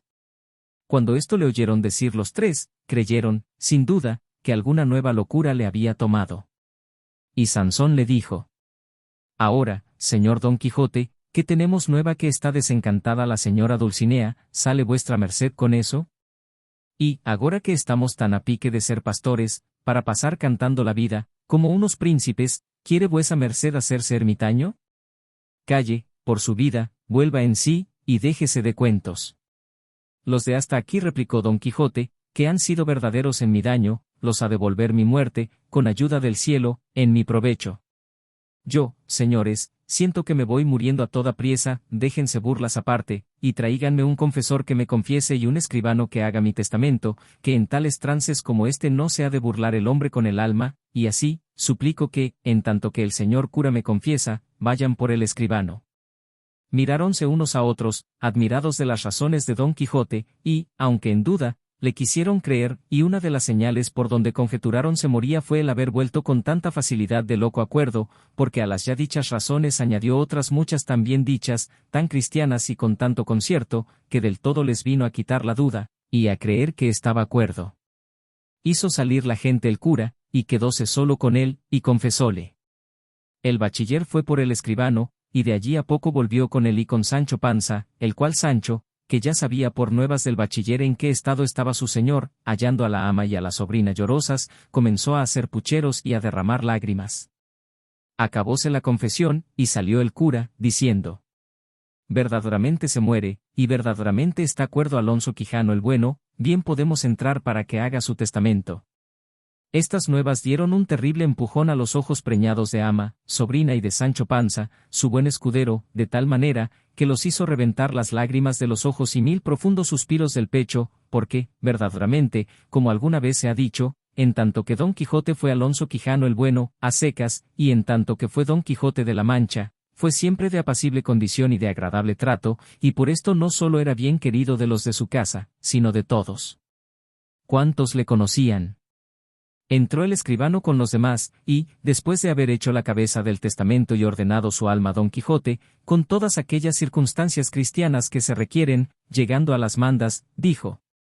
Ítem, es mi voluntad que de ciertos dineros que Sancho Panza, a quien en mi locura hice mi escudero, tiene, que, porque ha habido entre él y mí ciertas cuentas, y dares y tomares, quiero que no se le haga cargo delas, ni se le pida cuenta alguna, sino que si sobrare alguno, después de haberse pagado de lo que le debo, el restante sea suyo, que será bien poco, y buen provecho le haga, y, si como estando yo loco fui parte para darle el gobierno de la ínsula, pudiera agora, estando cuerdo, darle el de un reino, se le diera, porque la sencillez de su condición y fidelidad de su trato lo merece. Y, volviéndose a Sancho, le dijo: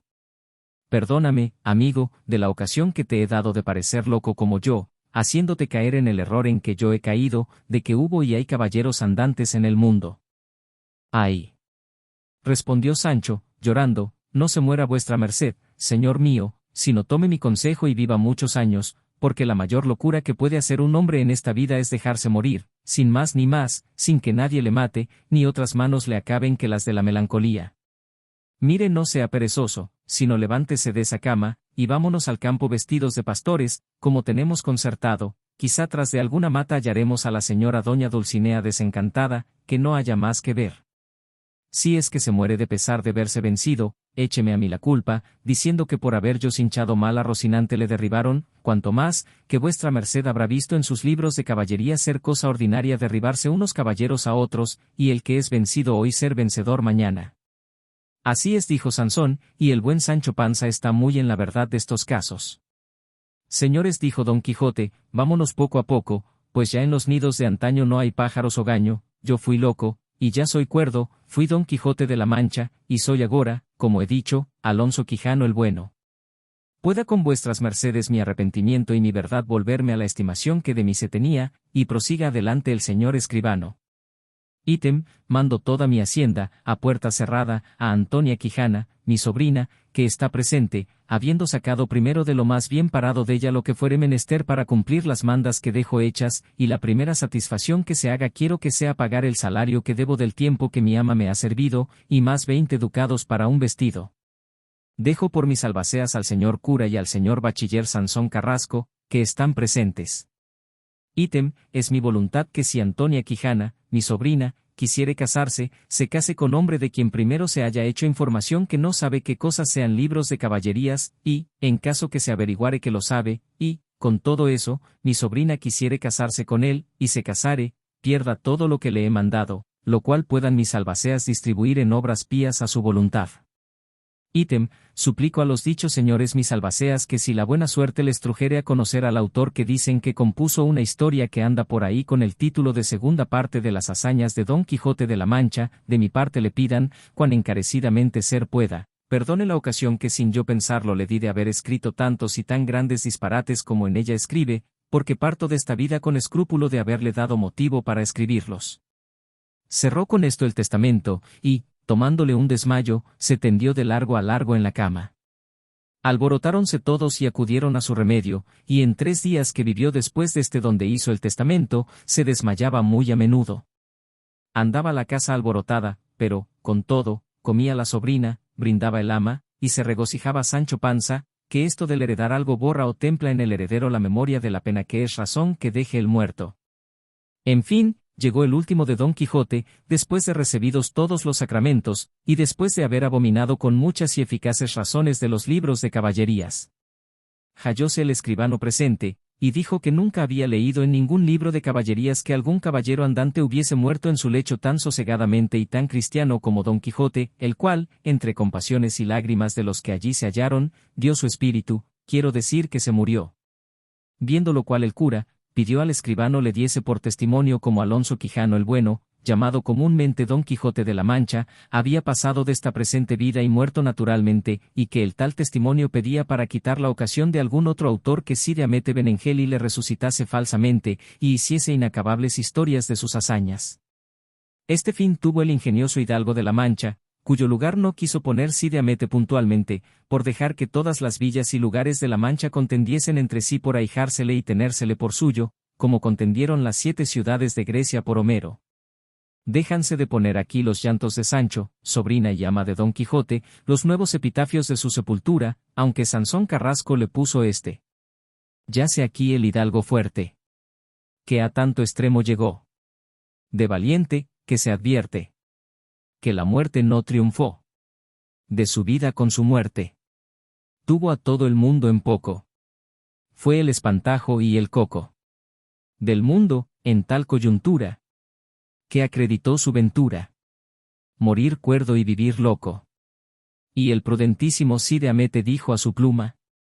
aquí quedarás, colgada de esta espetera y de este hilo de alambre, ni sé si bien cortada o mal tajada peño la mía, a dónde vivirás luengos siglos, si presuntuosos y malandrines historiadores no te descuelgan para profanarte. Pero, antes que a ti lleguen, les puedes advertir, y decirles en el mejor modo que pudieres. Tate, tate, folloncicos. De ninguno sea tocada. Porque esta impresa, buen rey, para mí estaba guardada. Para mí sola nació Don Quijote, y yo para él supo obrar y yo escribir, solos los dos somos para en uno, a despecho y pesar del escritor fingido y tordesillesco que se atrevió, o se ha de atrever, a escribir con pluma de avestruz grosera y mal delineada las hazañas de mi valeroso caballero, porque no es carga de sus hombros ni asunto de su resfriado ingenio, a quien advertirás, si acaso llegas a conocerle, que deje reposar en la sepultura los cansados y ya podridos huesos de Don Quijote, y no le quiera llevar, contra todos los fueros de la muerte, a Castilla la Vieja, haciéndole salir de la fuesa donde real y verdaderamente yace tendido de largo a largo, imposibilitado de hacer tercera jornada y salida nueva, que, para hacer burla de tantas como hicieron tantos andantes caballeros, bastan las 2 que él hizo, tan a gusto y beneplácito de las gentes a cuya noticia llegaron, así en estos como en los extraños reinos. Y con esto cumplirás con tu cristiana profesión, aconsejando bien a quien mal te quiere, y yo quedaré satisfecho y ufano de haber sido el primero que gozó el fruto de sus escritos enteramente, como deseaba, pues no ha sido otro mi deseo que poner en aborrecimiento de los hombres las fingidas y disparatadas historias de los libros de caballerías, que, por las de mi verdadero Don Quijote, van ya tropezando, y han de caer del todo, sin duda alguna. Vale. Fin. Llegamos al final de esta magnífica obra. Gracias por acompañarnos. Este audiolibro llegó a ustedes gracias a Labyrinth of Ideas. Si te gustó no olvides darle like, suscribirte y activar la campana, para próximas obras.